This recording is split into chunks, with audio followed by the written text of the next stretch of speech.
بڑی مسجد کے دروازے پہ ایک فقیر بیٹھا ہے جس کا پیر کٹا. میں تو کمپلین کر رہا ہوں کہ اللہ نے مجھے جوتا کیوں نہ دیا, اور اگر اللہ مجھے پیر ہی نہ دیتا, میرا پیر کٹ جاتا تو میں سجدہ کر کیا بگاڑ سکتا. اس سے تو مجھے بہتر بنایا. تو یہ اصول ذہن میں رکھیے, ورنہ یہ بیماریاں اور یہ رزق کی کمی اور یہ فیملی پرابلم یہ چلتے رہتے ہیں, یہ کبھی ختم نہیں ہوں گے. اور اس میں ایک بات اور یاد رکھیں, دعائیں دعائیں دعائیں دعائیں.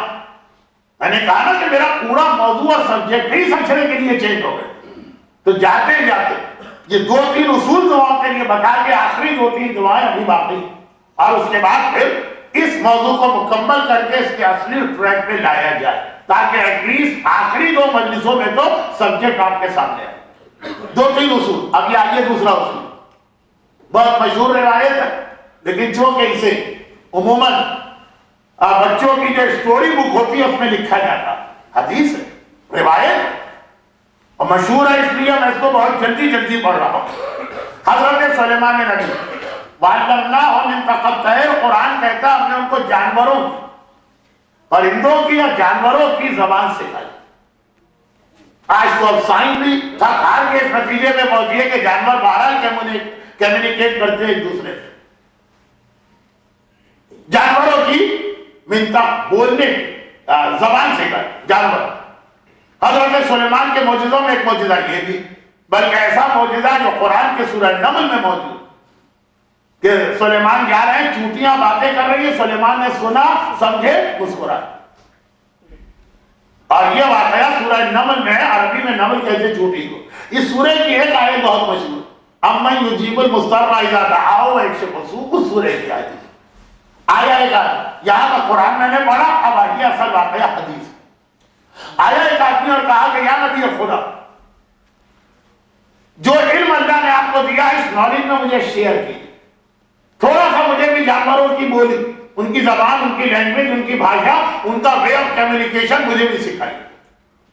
سلیمان نبی نے کہا نہیں, اللہ نے اگر عام انسانوں کو اس اسٹیج پہ یہ علم نہیں دیا تو اس کا مطلب یہ ہے کہ اس میں تمہارے لیے کوئی فائدہ نہیں, اس کو چھوڑو.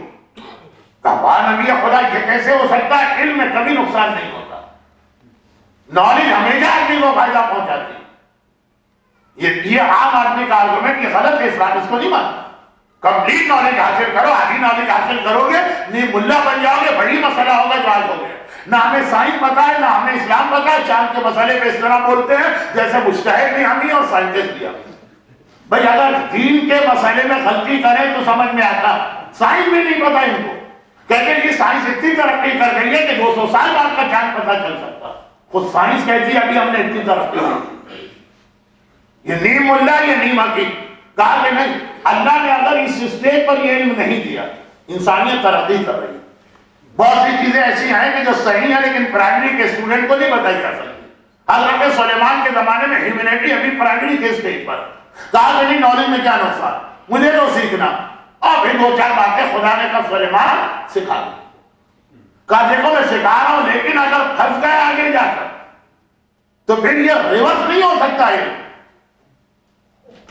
ریورس نہیں ہے. پھر پھنس گئے تو پھنس گئے, پھر میرے پاس نا ایسا. اب یہ قرآن کی دوسری آیت جو آج میں نے تلاوت کی, 3 آیتیں تلاوت کی ہے نا, یہ بیچ والی آیت.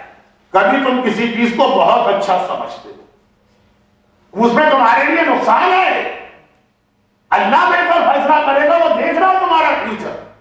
کبھی کسی چیز کو بہت برا سمجھتے ہو, اس میں تمہارے لیے فائدہ ہے. اسی لیے وہ دعائیں اللہ قبول ہی نہیں کرتا. ہم نے بڑی اسٹرانگ دعائیں پڑھی. کہا مولانا نے دعا تو گارنٹی کے ساتھ بتائی, لیکن جس مسئلے میں تم دعا مانگ رہے اس میں تمہارا نقصان ہے, تو خود اللہ تم سے زیادہ تمہارے معاملات کو جانتا, وہ تم سے زیادہ تمہارا خیال کرتا ہے. کہا یہ مانگ تو رہا ہے لیکن اس کا نقصان ہے, اس کو نہیں دوں. اور کبھی ایسا ہوتا ہے کوئی ایسا پرابلم تمہارے گھر میں ہے, راتوں کی نیند اڑ گئی, خدا بندہ یہ پرابلم دور کر دے, اسی میں تمہارے لیے آگے کوئی فائدہ, تو اللہ پرابلم دور نہیں کرے گا, چاہے تم اسٹرانگیسٹ دعا ہی کیوں نہ پڑھ لو. اللہ تو تم سے محبت ہے, اللہ تمہارے حق میں بہتر کرنا چاہتا. اس لیے مومن کو پالیسی یہ دی گئی ہے کہ فَوَّضُ أَمْرِي إِلَى اللَّهِ إِنَّ اللَّهَ بَصِيرٌ بِالْعِبَادِ. آج تیسری آیت میں نے یہ تلاوت کی کہ ساری دعا کر کے آخر میں کہو لیکن اے خدا, معاملہ میں تیرے حوالے کر رہا ہوں, تو میرے بارے بہتر جانتا. ان اللہ بصیر بالعباد, اللہ اپنے بندوں کے بارے میں زیادہ بہتر جانتا. جو میرے حق میں بہتر ہو وہ کرو.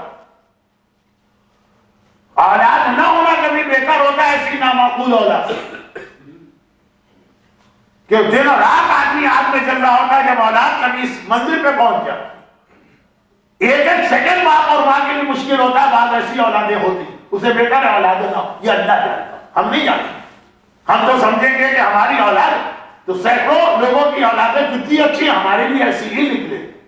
افوض امری اللہ, یہ 3 اصول دعا کے لیے 3 بہت ہی گولڈن اصول ہے. پہلا یہ کہ انا مع العسر یسرا, جو پہلی آیت میں نے پڑھی, ہر مشکل کے بعد اللہ راحت اور آرام تمہیں اسی دنیا میں دے. یقین کرو پرابلم ہمیشہ نہیں رہے. دوسری بات یہ کہ کبھی جس کے لیے تڑپ تڑپ کے دعا مانگ رہے ہو وہ نقصان دے, اور کبھی جس پرابلم کو اپنے گھر سے نکال پھینکنا چاہتے ہو اسی میں تمہارا فائدہ. اور تیسرا یہ کہ تم نہیں جانتے ہو, افوض امری اللہ, اپنے معاملے کو اللہ کے حوالے کر دو. ان اللہ بصیر بالعباد, اللہ تم سے بہتر تمہارا فیوچر جانتا. سلیمان نبی کا دیکھو, اللہ نے یہ علم تمہیں نہیں دیا ہے, تمہارا فائدہ ہے. کہا کہ نہیں نبی خدا میری عقل میں نہیں آتا ہے, نالج میں کبھی نقصان نہیں, مجھے سکھا دی. کہا پھنس گئے تو میری ریورس نہیں ہوگا مسئلہ. کہا نالج میں آدمی کیسے پھنسے گا, حضرت سلیمان نے اس کو سکھا دی. جوک نہیں ہے, لطیفہ نہیں ہے, کوئی بہت لائف قسم کی سٹوری نہیں ہے, حدیث ہے. اب یہ علم اس نے سیکھ لی. جب علم سیکھ لیا تو اب اس کا دل کہا کہ اس کو ٹرائی کر. پرانے زمانے میں ہر آدمی کے گھر میں جانور ساتھ ہوتے, ہر آدمی کے گھر میں فارم ہوتا تھا, اس میں مرغیاں بھی ہیں کہ صبح انڈے مل جائیں گے, اس کے اندر گائے بھینس بھی ہے کہ دودھ مل جائے گا, وہاں گھوڑا بھی ہے, وہ زمانے کی BMW ہے, اونٹ بھی ہے. تو یہ ہر گھر میں ہوتے. بلکہ میرے ایک محترم دوست کا یہ کہنا کہ 2010 کے اگر کرائسس سے آپ کو بچنا تو چھوٹا سا ایک فارم ایسا خریدیں کہ چاول خود اگائیں, آٹا خود اگائیں, مرغی آپ کی ہو, بکری آپ کی ہو. میں ان سے اگری نہیں کرتا, لیکن سلوشن جو آگے پرابلم آ رہا, جو پہلی مجلس تھی کہ گولڈ لے کے آپ بازار میں جائیں گے روٹی نہیں ملے. تو خیر پہلے زمانے میں ہر ایک کے پاس یہ سسٹم ہوتا تھا. گھر آئے, رات کا وقت ہے, جانور دن بھر باہر بھیجے جاتے ہیں, وہ گھاس باس چل کے رات کو لا کے باندھے جاتے ہیں باڑے میں یا فارم. اب اس نے کہا ذرا ٹرائی کرو کہ کیا میں نے سیکھا یہ صحیح ہے کہ نہیں. کتے رات بھر جاتے ہیں, ان کا کام ہی حفاظت کرنا ہے گھر کی. جو چند کتوں کی اسلام میں اجازت ہے ان میں یہ سیکورٹی ڈاگ کی ہے with certain condition, جو پڑھ لیجیے گا. تو خیر اس نے سنا 2 کتے اس کے گھر میں کھانے, وہ آپس میں باتیں کر رہے ہیں. اچھا اب دیکھیے جب آدمی کو کسی کی بھاشا نہ آتی ہے, یہ بھاشا میں نے اس نے کہا کہ کراچی کے بچے کہتے ہیں مولانا پتی کہیے, شوہر نہ کہیے, بھاشا کہیے, زبان نہ کہیے. تو اب وہ ان کی زبان نہ آتی ہے تو آپ نہیں سمجھیں گے کیا کریں. جب کتے ہراتے ہیں اور لڑتے ہیں تو بڑی محبت کی بات ہو رہی ہے. جیسے اربوں کا اسٹائل ہے سر, آپ جائیں گے اربوں سے بڑی محبت سے بات کرے گا, آپ کو لگے گا گالی دے رہا ہے, یہ لت مار رہا. اچھا تو خیر ہے, وہ کتے ہرا رہے ہیں, زبان سمجھ گیا تو بڑے شوق سے سن رہا. آج ہوا یہ کہ کتے کو بھوک زیادہ لگی تھی, دونوں کو برابر کھانا ملتا تھا, آج ایک کو بھوک زیادہ لگی. وہ اپنے ساتھی سے کہہ رہا ہے کہ اپنا حصہ مجھے دے. تو ساتھی کہہ رہا ہے کیوں دے دوں, تو میں کیا کروں گا, میں پاکا کروں. مومن اپنا حصہ دوسرے کو نہیں دیتا ہو تو پھر کتا, کیوں دے. حصہ تو بہت دور کی بات ہے. کتنے لوگوں نے پارا چنار یا کوئلہ کے لیے اپنی جیب سے کچھ نکالا, اور جنہوں نے نکالا ان کا شکریہ. اب بات یہ ہو رہی ہے کہ اس نے کہا کہ دیکھو کل جو ہے نا دوپہر سے پہلے ہمارے آقا کی جو مرغیاں ان میں سے کھلا مرغی مر جائے گی, اور مر جائے گی پھینک دی جائے گی. مری ہوئی مرغی جو ہے وہ تو حرام ہے, مرغا تم ساری کھا لو. ایک وقت کا فاقہ کرو, صبح صبح تمہیں پوری ایک مرغی کھانے کو ملے گی, چکن, جس کو کھانے کے لیے آپ کہاں کا باربیکیو اور پتہ نہیں کون سے ٹکا شاپ جاتے ہیں, وہ فری تمہیں ملے گی. میں اس میں سے ایک بوٹی نہیں دوں. چلیے ایک وقت کے فاقے کے بدلے میں اگر یہ ایک مرغی مل رہی تو ٹھیک ہے, اس نے صبر. آقا نے سنا, صبح اٹھتے ہی غلام سے کہا جا کے مارکیٹ میں بیچ کے آیا. وہ مرغی جا کے بیچ لی گئی, پیسے لے کے غلام آیا. کہ آقا بڑی عجیب بات, جس کے ہاتھ میں نے بیچی وہ لے کے گیا تھا, اس کے ہاتھ میں مرغی اسی وقت مر گئی. ہم تو بچ گئے نقصان سے. آقا نے کہا بھائی تو بڑا اچھا ہے, سلیمان نبی تو ہم کو چکر دے رہے کہ مت سیکھو, یہ تمہارا نقصان ہوگا. اب اس کو ذرا شوق ہوا کہ یہ تو کتے بھی بڑے کام کی بات کرتے ہیں، چنانچہ آج رات کو وہ ڈیلیبریٹلی کتوں کی بات سن رہا. اب صبح صبح کتے اپنے کام پہ بھیج دیے جاتے ہیں، یہ گھر جائے گا، وہ ادھر شام کو ملتے ہیں. ایک مرتبہ دیکھا وہ جو بھوکا کتا ہے نا وہ آج زیادہ خطرناک ہو. کہا کہ کل تم نے کہا تھا کہ صبح مجھے مرغی ملے گی، کچھ نہیں ملی، رات کو بھی پھانکا کیا، دن کو بھی پھانکا ہو. کہا کہ میں گھبراؤں نہیں، کل صبح ہمارے آقا کی بکری مرنے والی، مرغی تو اتنی تھی، بکری تو اتنی بڑی ہے پوری تمہاری، جتنا دن چاہے کھاؤ، جتنا دن چاہے جمع کرو. صبح صبح سمجھ جا بکری بھی بک گئی. اور اطلاع آ گئی جس نے خریدی ہے وہ سر پکڑے بیٹھا ہے اور اس کے گھر جا کے بکری مرے. اسلام میں ایک مسئلہ ہے کہ جانور خریدنے والا 3 دن تک رسپانسبلٹی بیچنے والے پر ٹائم ہاتھ سے نکلا جا رہا ہے. اپنا کتا سننے آئے نا بکری، آپ تو دعا سننے آئے نا، تو خیر ہے پہلے اصول سن لیجیے. بکری مر. اب آج آپ تو دیکھیں کتے کی کیا حالت ہو. بعض اوقات اپنے ویسٹرن انٹرسٹ میں مومنین مسجدوں اور امامباروں میں اس طرح رہتے ہیں کہ کتوں کو پیچھے چھوڑ جاتے ہیں. یہ تو جینیئر کتا. تیسرا دن ہے کہ روزانہ مجھے دھوکہ دے رہے. وہ بکری کہاں مری جو مری مجھے تو کچھ نہیں ملا. کہا کہ نہیں فکر نہ کرو، کل آقا کی گائے مرنے والی. اور سب سے مزیدار کوئی بیف کا ہوتا ہے، چاہے میڈیکلی کتنی اس میں خرابیاں کیوں نہ نکالی. خیر اب تو ڈاکٹر بھی مانتے ہیں کہ اس کے فائدے بھی. چلو ٹھیک، بیف ملے گا. چکن سے تو اچھا کتے کے لیے کم از کم بیف زیادہ بہتر ہے. ہوا یہ کہ صبح صبح آقا نے غلام کو بلایا، گائے بھی گئی. یہ $2-4 کی بات نہیں، قیمت بڑھتی جا رہی. $10 کی مرغی تھی تو 50 کی بکری تھی تو 500 کے گائے. اور وہ گائے گئی تھی، ابھی پیسے آئے کہ اطلاع ملی کہ جو خریدنے والا ہے وہ رو رہا ہے کیونکہ گائے مر گئی. گائے سے اس کا رشتہ نہیں ہے، وہ گائے پہ نہیں رو رہا، اپنے $500 پہ رو رہا ہے. آقا سوچ رہا ہے واہ نبی خدا کیا چکر دیا. روز آنا میرا پروفٹ بڑھتا جا رہا ہے. کہہ رہے کہ سیکھنا نہیں، یہ علم اس میں نقصان ہوگا. آج کتوں کی عجیب حالت کے واقعہ تو روزانہ سارے کام چھوڑ کے بیٹھتا. اب آپ اندازہ کریں کہ وہ کتا جسے روزانہ بہلایا جا رہا ہے، کہلایا جا رہا ہے، لاری روپے دیے جا رہے ہیں، اس کی کیا حالت ہو. پہلے کتے نے کہا گھبراؤ نہیں، کل آقا کا اونٹ مرنے والا ہے، بہت دن تمہارے لیے وہ دعوت ہی دعوت ہے. آقا نے اگلے دن اونٹ بیچا جو کم سے کم $10,000 کا ہو. اب اس کی عجیب حالت کتے کی. دوسرے پہلے کتے نے کہا گھبراؤ نہیں، اب کل آقا کا غلام مرے گا تو اس کے لیے کھانا دیا جائے گا، ہر قسم کے کھانے پکے گے. کل تمہیں چکن کی بھی 4 روٹیاں ملیں گی اور بکری بھی ملے گی اور گائے بھی ملے گی اور اونٹ بھی. ہمارے کٹکٹ ڈش ہوتی ہے کراچی میں، سارے کھیری گردے پتہ نہیں کیا کیا جمع کر دیتے ہیں. کل تمہیں ایسا 5 کورس کا یا 10 کورس کا ڈنر ملنے والا ہے. چلے پھر صبر کیا. کتے نے کتا ہونے کے بعد صبر کر رہا. بعض لوگ ایمان کے باوجود صبر نہیں کرتے. تو آج مسئلہ یہ کیا غلام کتنے کا، کم از کم $50,000 کا بیچا، پیسے جیب میں رکھ کے شام کو خبر آ گئی جس نے غلام خریدا اس کا غلام بنا. اب آج کتے کی جو بھوکا کتا، اتنے دن بھوکا نہیں، روز تو کھانا مل رہا، پہلے دن جو اس کی بھوک. آج اس کے خیر و غضب کی کیا ہے. پہلے کتے نے کہا گھبراؤ نہیں، کل بہت کچھ ملنے والا ہے کیونکہ کل خود ہمارا آقا مرنے والا. جب وہ مرے گا نا تو اتنا اس کے گھر والے اس کے نام پہ جیسے بتائیں گے. اب یہ جو سنا تو اب سفٹی گم ہو گئی. اب کیا کرے، کہاں جا کے اپنے آپ کو بھیجے. دوڑا جا رہا ہے حضرت سلیمان کے پاس، یا نبی خدا اس کتے کی کوئی خبر غلط نہیں ہوئی، وہ کہہ رہا ہے کہ میں مرنے والا ہوں، کسی طرح مجھے بچا لیں. حضرت سلیمان نے کہا اصل میں تیری موت لکھی. پھر اللہ نے اس کا صدقہ اونٹ کو بنایا کہ اونٹ غلام کو، کہ غلام مر جائے تو بچ جائے. غلام کا صدقہ اونٹ کو بنایا. اونٹ کے بدلے گائے تھی، گائے کے بدلے بکری تھی، بکری کے بدلے مرغی تھی. اللہ نے تیری جان کا صدقہ مرغی کو بنایا. بڑا چالاک بنتا تھا نا، بیچ گیا مرغی کو دیکھا تو چلے وہ تھی سب سے کیوٹ بکری کی تو بات بکری کی آئی. اگر بکری مر جاتی تو بچ جاتی گائے، بکری بیچی تو گائے پر، گائے بیچی تو اونٹ پر، اونٹ بیچی تو غلام پر. اصل بہت تجھ پر آنے والی تھی. کہا یا نبی خدا سارا علم بھی لے لیجیے، جتنے پیسے میں نے کمائے وہ بھی لے لیجیے، کسی طرح میری جان بچا لیجیے. کہا یہ مسئلہ پہلے دن کا تھا، ریورس نہیں ہو سکتا. اگر آپ کی ساری دعاؤں کے باوجود آپ نے کہا یہ اسٹرانگ دعا پڑھ لی، وہ اسٹرانگ دعا پڑھ لی، وہ آیت پڑھ لی، یہ درود پڑھ لیا، اس کے باوجود مسئلہ حل نہیں ہو رہا، تو بس آخر میں یہ سمجھ لیجیے کہ یقیناً یہ جو پرابلم آ رہا ہے اس سے بڑا کوئی پرابلم تھا جس میں اللہ نے اس کے ذریعے روکا ہوا.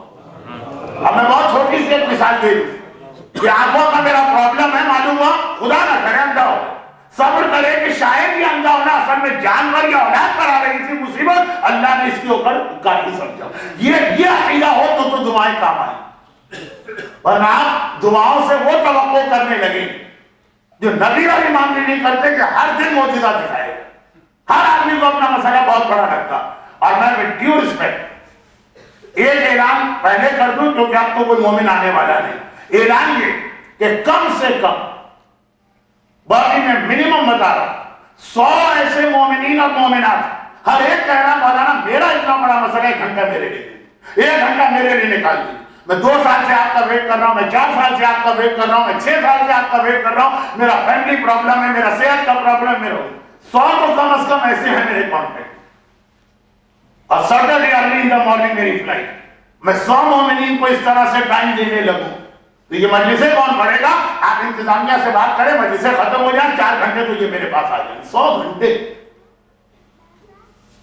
اب پرابلم ہے لوگوں، لیکن بات پرابلم اتنے بڑے نہیں ہیں جتنا اس آدمی نے سمجھ لیا۔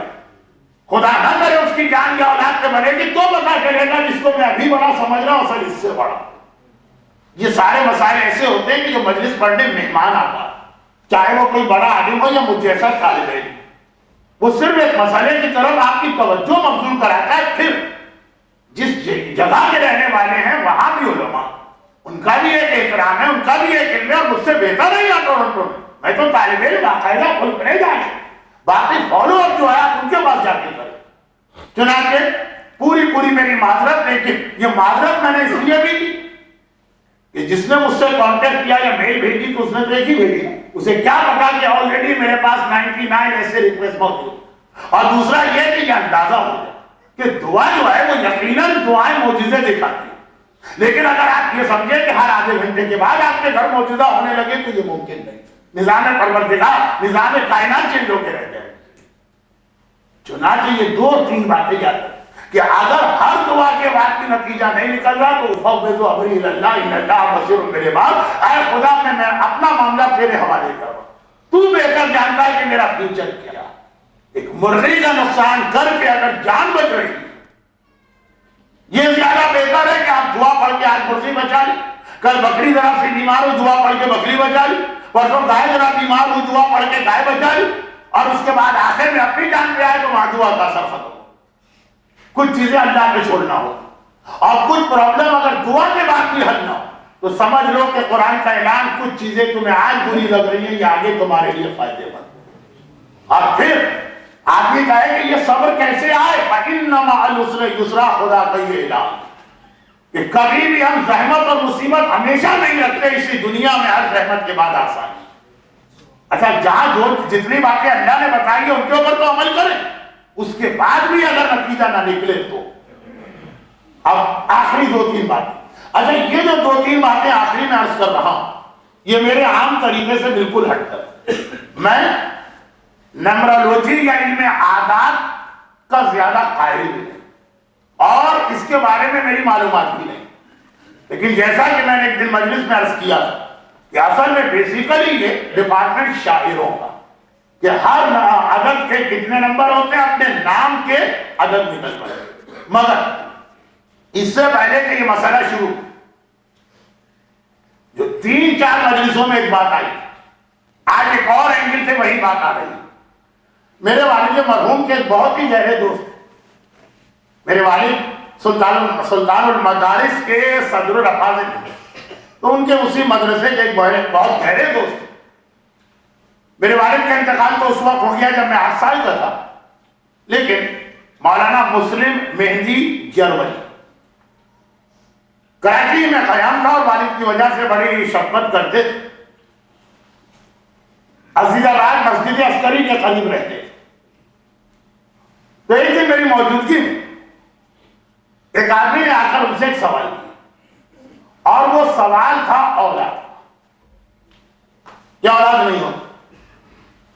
اب دیکھیں دعائیں اپنی جگہ، اب یہ دعاؤں سے ہٹ کے ایک بات ہو رہی، ایک سمجھ لیجئے کہ اولاد کا ایک نسخہ ٹوٹکا مجرد کی کہا کہ اولاد نہیں ہو رہی،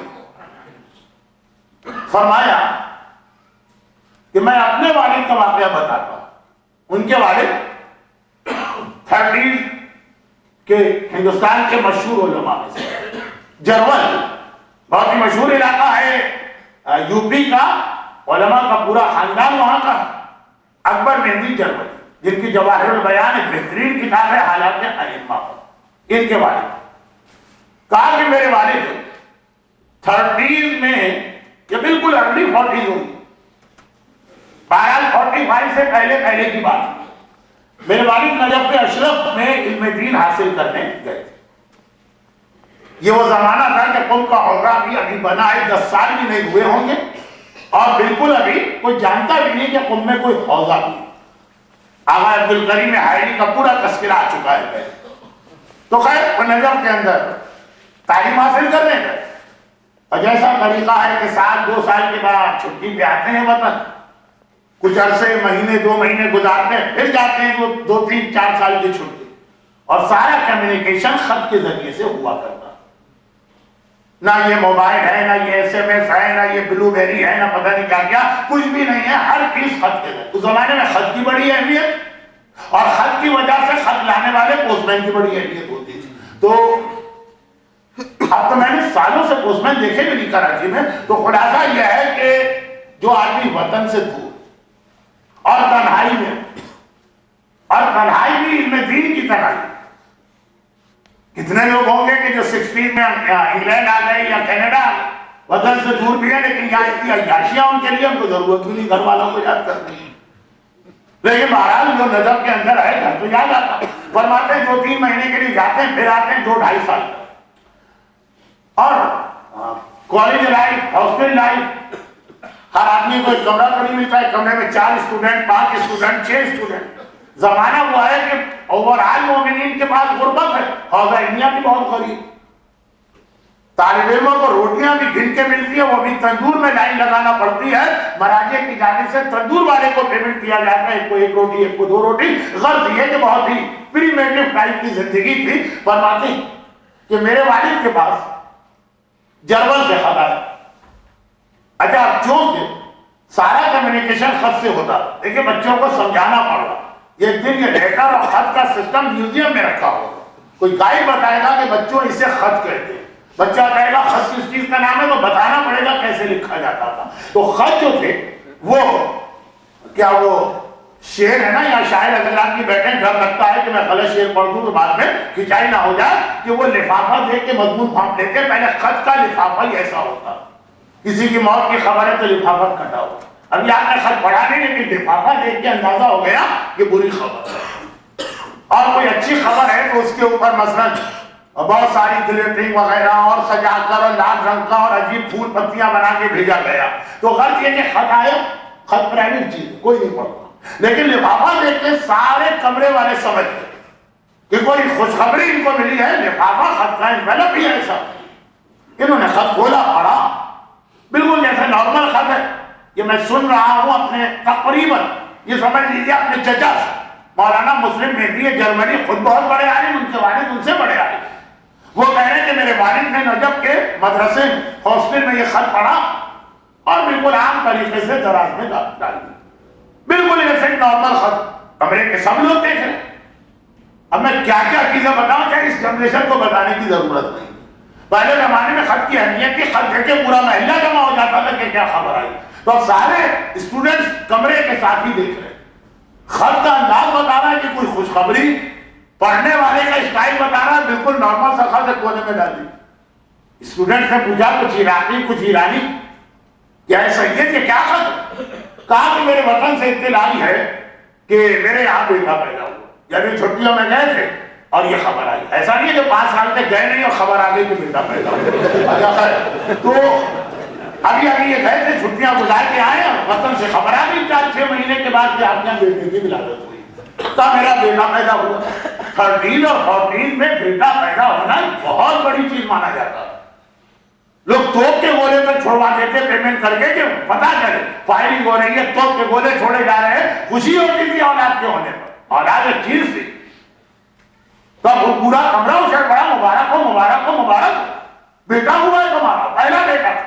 ان لوگوں کی نگاہ ان کو نہیں معلوم تھا کہ ان کی کی پہلے سے کوئی اولاد ہے کہ نہیں؟ بہت کچھ، مٹھائی کھلاؤ مٹھائی کھلاؤ مٹھائی کھلاؤ.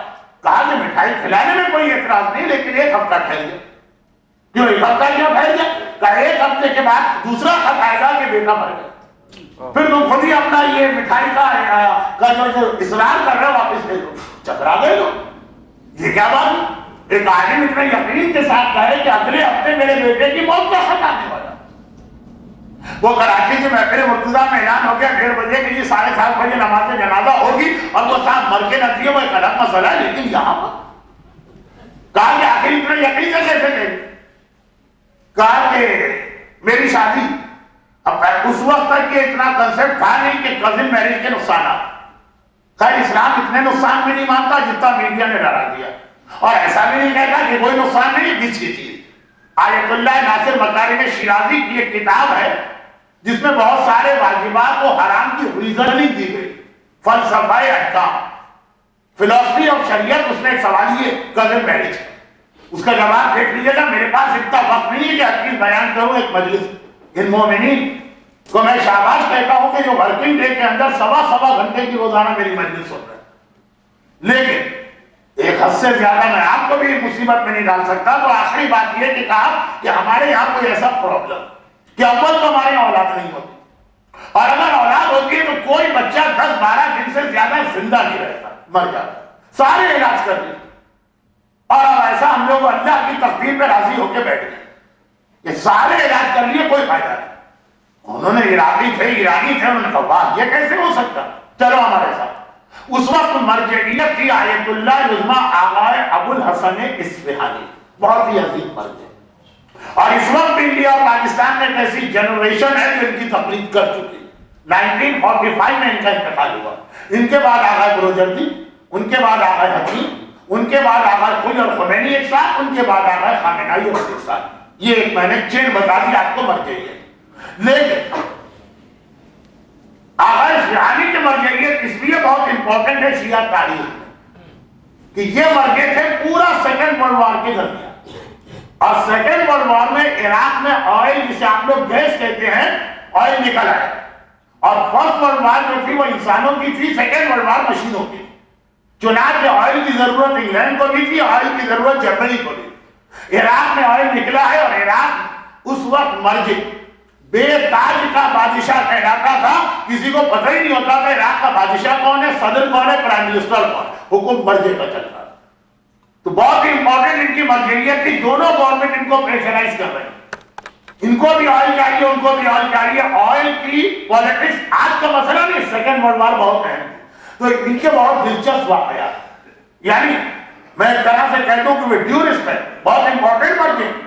لیکن ان حالات میں کہ جب ایک طرف یہ اور ایک طرف وہ، ہٹلر اور چرچل، انگلینڈ اور جرمن، آغا ابو الحسن اصفہانی سے بھی معاملہ کنٹرول نہیں ہو رہا.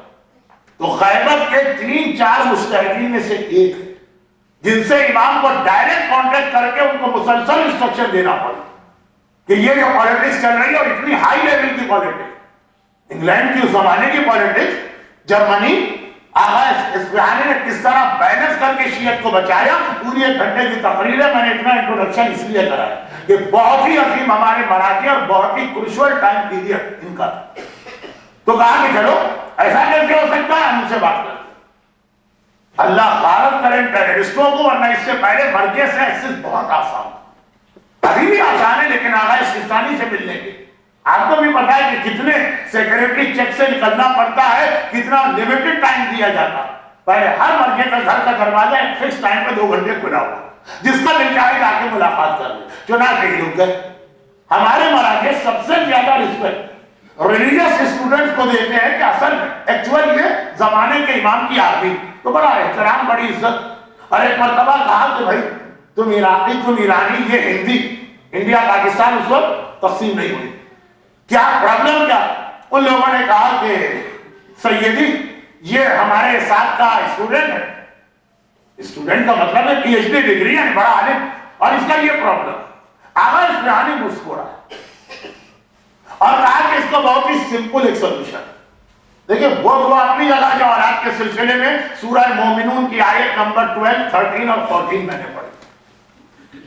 وہ دعا اپنی جگہ سورہ انبیاء کی آیت رب لا تذرنی فردا وانت خیر الوارثین، ایکچولی یہ آیت ہے اس کے لیے جس کو بیٹا چاہیے، کیا ہے خدا مجھے اکیلا نہ چھوڑ اور بغیر وارث کے نہ، حضرت یحییٰ کی دعا، حضرت زکریا کی دعا جس کے نتیجے میں یحییٰ پیدا ہوا، بلکہ امام معصوم اس کے بارے میں کہتے ہیں رب لا تذرنی فردا وانت خیر الوارثین، کہ یہ دعا اس موقع پہ پڑھی بھی جائے جو اولاد کی فاؤنڈیشن ڈالنے کا موقع ہے، عقیق پر اس کو لکھ کے ہر وقت پڑھنا بھی جائے، اور ہر نماز کے بعد ایک بار تلاوت کی، تو دو دعائیں، ایک سورہ مومنون ایک سورہ انبیاء کی جائے، لیکن عمل آغاز پیانی مسکرا اور کہا کہ جس وقت آسمان پہ سورج چمک رہا ہوتا تو اس وقت بھی آسمان پر کتنے ہی ایسے ستارے ہوتے کہ جن کی روشنی سورج سے بھی زیادہ ہوگی، انہوں نے زیادہ طلب نہیں کر،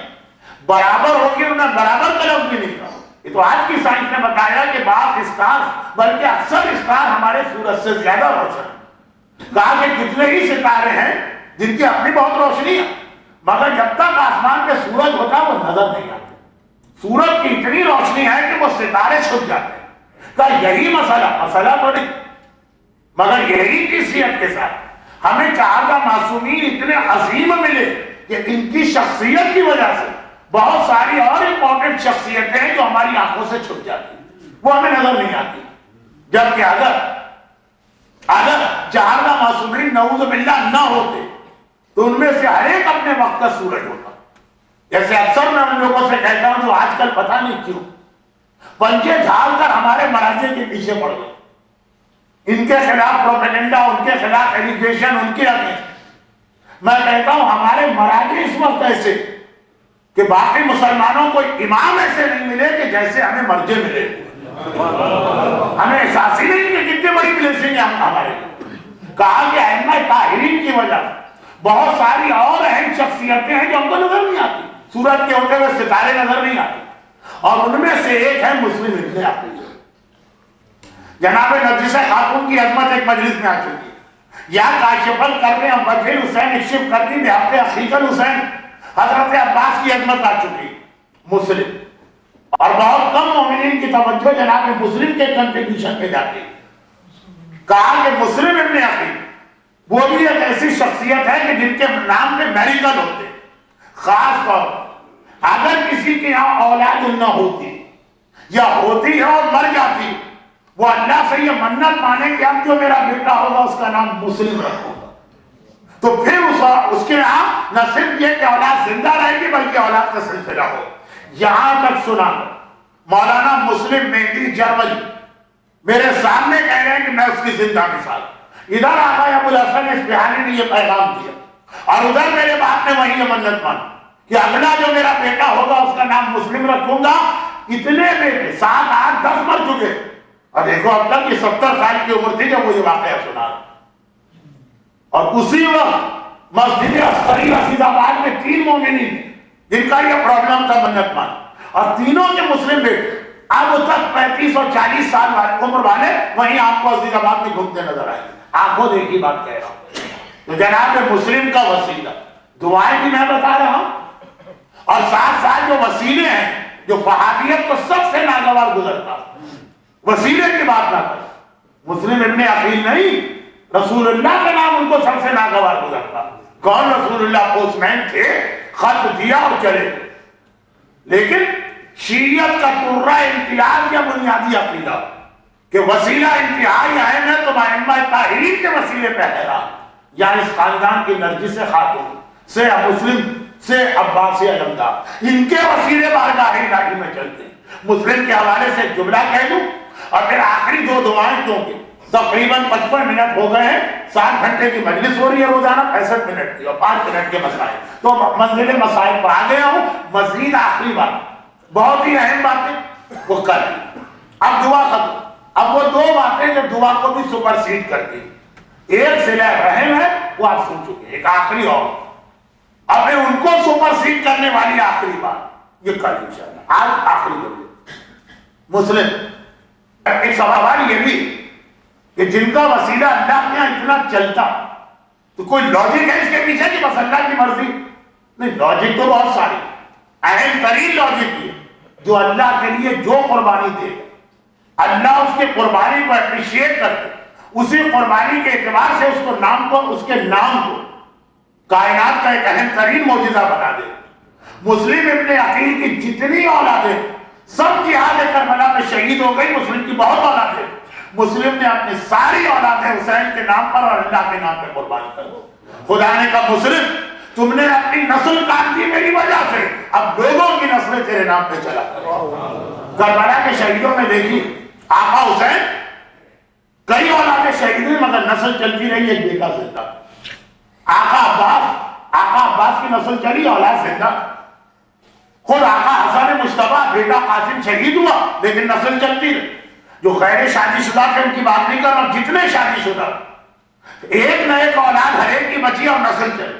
مسلم کربلا کا واحد شہید جس کی ایک نہیں کئی اولادیں تھیں اور سب حسین کے نام سے میدان کربلا میں قربان کر دی گئی۔ دو بیٹے اگر کربلا میں نہ آئے تو کوفے میں حارث ملعون کے ہاتھوں شہید ہو گئے۔ تو اللہ نے کہا تم نے یہ قربانی دی، اب تمہارے نام پہ لوگوں کی اولادیں بچے گی۔ یہ بھی ایک بہت اہم نسخہ، قرآن کی دو آیتیں آیت کے طور پہ پڑھیے اور اللہ سے یہ منت مانیے کہ اولاد ہوئی تو اس کا نام مسلم رکھا جائے گا۔ آخری دو دعائیں سورہ بنی اسرائیل، یہ قرآن کریم کا سورہ نمبر 17 ہے، 17، کیونکہ بعض اوقات مائک کی وجہ سے بعض اوقات میرا گلا کبھی بیٹھ جاتا ہے اس وجہ سے، بعض اوقات اس لیے کہ انگریزی میں نہ فرسٹ لینگویج ہے نہ سیکنڈ لینگویج، تو میں جو پڑھتا ہوں پروناؤنسیشن غلط، اس لیے میں نے دوہرا دیا 17۔ جیسے کل انٹرنیٹ کی جس ویب سائٹ کا حوالہ دیا تھا دعا، جو اردو عربی کا لفظ ہے دعا، یہی اس کا نام ہے، انگریزی میں یہی رکھا www.dua، دعا ایس لگا، لیکن لوگوں کی سمجھ میں نہیں آیا۔ تو خیر 17 سورہ بنی اسرائیل، اس کی آیت نمبر 79 اور 80، دو الگ الگ پرابلم کے لیے دعا۔ اچھا اس سے پہلے والی آیت جو 77 78 وہ بہت اہم آیت ہے، شیعہ سنی اختلاف۔ ایک بہت بڑا اعتراض یہ ہوتا ہے کہ نمازیں 5 آپ 3 ٹائم پہ کیوں پڑھتے ہیں؟ سورہ بنی اسرائیل کی آیت نمبر 78 میں اس کا جواب، اقم الصلاۃ لدلوک الشمس الی غسق اللیل وقرآن الفجر، نمازیں پڑھو 3 ٹائم، صبح کے وقت، سورج ڈوبنے سے پہلے اور رات۔ نمازیں 5 ہیں، قرآن نے ٹائمنگ 3 بتائے اور بہت ہی واضح آیت سورہ بنی اسرائیل کی آیت نمبر 79، اس کے بعد کی آیت اور اس کے بعد، یہ تو ہو گیا عقیدے کا ایک مسئلہ۔ بعد کی دو آیت ہے پرابلم کا سلوشن اور آج کی مجلس ختم۔ پہلی آیت یہ بھی بہت مشہور آیت ہے، بہت سے لوگوں کے گھروں کے دروازے پہ ہینگ ہوتی ہے، یہ گھر کی برکت کے لیے ایک آیت، رب ادخلنی مدخل صدق واخرجنی مخرج صدق، یہ آیت اگر کی آیت مکمل ہوتی ہے واجعل لی من لدنک سلطانا نصیرا، مگر دعا کے حوالے میں بس یہاں قل رب ادخلنی مدخل صدق واخرجنی مخرج صدق۔ پارہ نمبر 15 شروع ہوتا ہے بنی اسرائیل، سورہ نمبر ہے 17۔ اگر آپ حج وغیرہ پہ جائیں اور وہاں سے آپ قرآن لے کر آئیں، اس میں سورہ بنی اسرائیل آپ کو نہیں ملے۔ یہ وہ سورہ ہے جس کے 2 نام، انڈین پاکستانی قرآن میں بنی اسرائیل ہے اور عربی عموماً سورہ اسراء۔ سبحان الذی اسریٰ بعبدہ، میں نے نام اس لیے کا واضح کیا یا میرے پاس ٹائم نہیں، سیٹرڈے کی early in the morning flight ہے، آپ حضرات سے اور کوئی کسی قسم کا کانٹیکٹ نہیں ہوگا، تو بالکل بات۔ اچھا یہ آیت ہے اس کام کے لیے، یہ وہ آیت ہے کہ اب تک میں نے جتنی دعائیں بتائیں، یہ وہ دعا ہے کہ جس کے بارے میں اپنا پرسنل ایکسپیرینس بتاؤں، یہ 50-50 والی دعا، آدھے لوگوں کو فائدہ ہوتا ہے آدھوں کو نہیں ہوتا۔ اس سے پہلے جتنی دعائیں بتائی گئی اب تو میں بھی بھول گیا کہ میں نے اس 7 دن میں کتنی دعائیں بتائی، لیکن اس میں سے 99% وہ دعا ہے جو میں نے خود بھی اس کا ایکسپیرینس کیا۔ بھائی مرض میرے لیے بھی مسئلہ ہے، روزی کا مسئلہ میرے لیے بھی آتا ہے، اسی طریقے سے اولاد کا مسئلہ اور دوسرے مسائل، میں نے خود بھی اس کا ایکسپیرینس کیا۔ یہ آیت بھی میرے پرابلم کے لیے ہے اور میں نے اس کا ایکسپیرینس کیا ہے، لیکن میں ٹوٹلی فیل، کیونکہ اس آیت کے حوالے سے کہا یہی جاتا کہ یہ 50% لوگوں کو فائدہ پہنچاتی ہے، باقی 50 کو نہیں۔ دیکھیے ابھی تک میں نے اور کسی دعا کے لیے یہ جملہ نہیں کہا، اگر کہ اصول ہر دعا کا وہی ہے جو آج شروع میں آ گیا کہ ہر دعا آپ دعا کریں، ہو سکتا ہے کہ اس کا نتیجہ نہ نکلے، کبھی صبر بھی کرنا، کبھی فیوچر بھی دیکھنا، لیکن یہ والی دعا تو ہے کہ انیشل اسٹیج میں آگے لوگوں کو فائدہ ہوگا، آگے کو نہیں ہوگا۔ اور یہ دعا مجھے یاد ہے کہ ایک دفعہ لاڑکانہ سے واپسی پہ ہمارے پاس بہت ہی اہم ریلیجس ورکرز اور علماء، وہ زمانہ تھا جب انٹیریئر سندھ میں ڈاکو بہت تھے، انہوں نے سب پوری ایک ویگن یا منی بس کڈنیپ کی، ان سارے لوگوں کو اغوا کیا اور تاوان اور رینسم کا مسئلہ۔ میرے کلاس فیلو شہید مولانا حسن ترابی صاحب بھی اس میں تھے، میرے بہت اچھے دوست جن کا پچھلے سال انتقال ہوا عالم محمد رضوی بھی اس میں تھے۔ خیر وہ ڈاکو ان کو لے کے گئے اور مولانا حسن ترابی صاحب شہید سے ہم دونوں نے ابتدائی تعلیم جو ایک ساتھ حاصل کی۔ انہوں نے ان سے کہا کہ بھائی عالم محمد رضوی صاحب سید ہے، کا سید ہے، ہم لوگ ان کو ہاتھ نہیں لگائے۔ اس زمانے میں سندھ کے ڈاکوؤں تک سادات کا احترام کرتے، یہ دوسری بات ہے کہ خود سادات کا اتنا احترام نہیں کرتے، چل خیر وہ گھر کی بات ہوگی۔ تو اب یہ مولانا سے کہا، مولانا حسن ترابی سید نہیں کہا، ان کو ہم چھوڑ دیں گے، تم امامہ پہنے میں ہو، عالم لگتے ہو، ثابت ہو جائے گی تم عالم ہے تو تم کو بھی چھوڑ دیں گے۔ کیسے ثابت ہو؟ توضیح کا امتحان لے لو، مسائل نماز پوچھ لو، واجبات پوچھ لو، قرآن کی توضیح کا نہیں، یہ نہیں، ہمیں ایک تعویذ ہے، پولیس فوج ہمارے پیچھے لگی رہتی ہے، بے وقت کی کبھی گولیاں چل جاتی ہیں، ویسے تو ہمیں پہلے سے پتا ہوتا ہے کب اٹیک ہونے والا، کتنی گولیاں چلیں گی، کہاں سے وہ آئیں گے، لیکن کبھی کبھار کوئی ایسا کمبخت پولیس والا آ جاتا ہے کہ ناوقت ایسا تعویذ دو کہ گولی ہم پہ اثر نہ کرے، ہمارے قریب دائیں بائیں نکل جائے۔ جو کہ ڈاکو ہیں یہ، ان کو چکر دینا کیا مشکل ہے، مولانا نے تعویذ شروع کی۔ کہا ایک بات یاد رکھنا، پہلے یہ تعویذ تمہارے گلے میں پہنائیں گے، تمہیں سامنے کھڑا کریں گے، تم پہ گولیاں چلائیں گے، اگر بچ گئی گولیاں تو تم کو چھوڑ دیں گے۔ ایسا نہیں کہ تعویذ کے لاؤ کہ اس کا فائدہ ہے، نہیں، پہلے تم پر تجربہ کریں۔ واقعہ باقاعدہ مولانا کے ساتھ گزرا ہوا واقعہ۔ تو اب یہ دوا شوگر کی، شوگر کا میں بھی بہت پرانا مریض ہوں، میں نے جتنے لوگوں کو بتائی تقریباً 350 لوگوں، 250 کو فائدہ ہوا، 250 کو فائدہ نہیں ہوا۔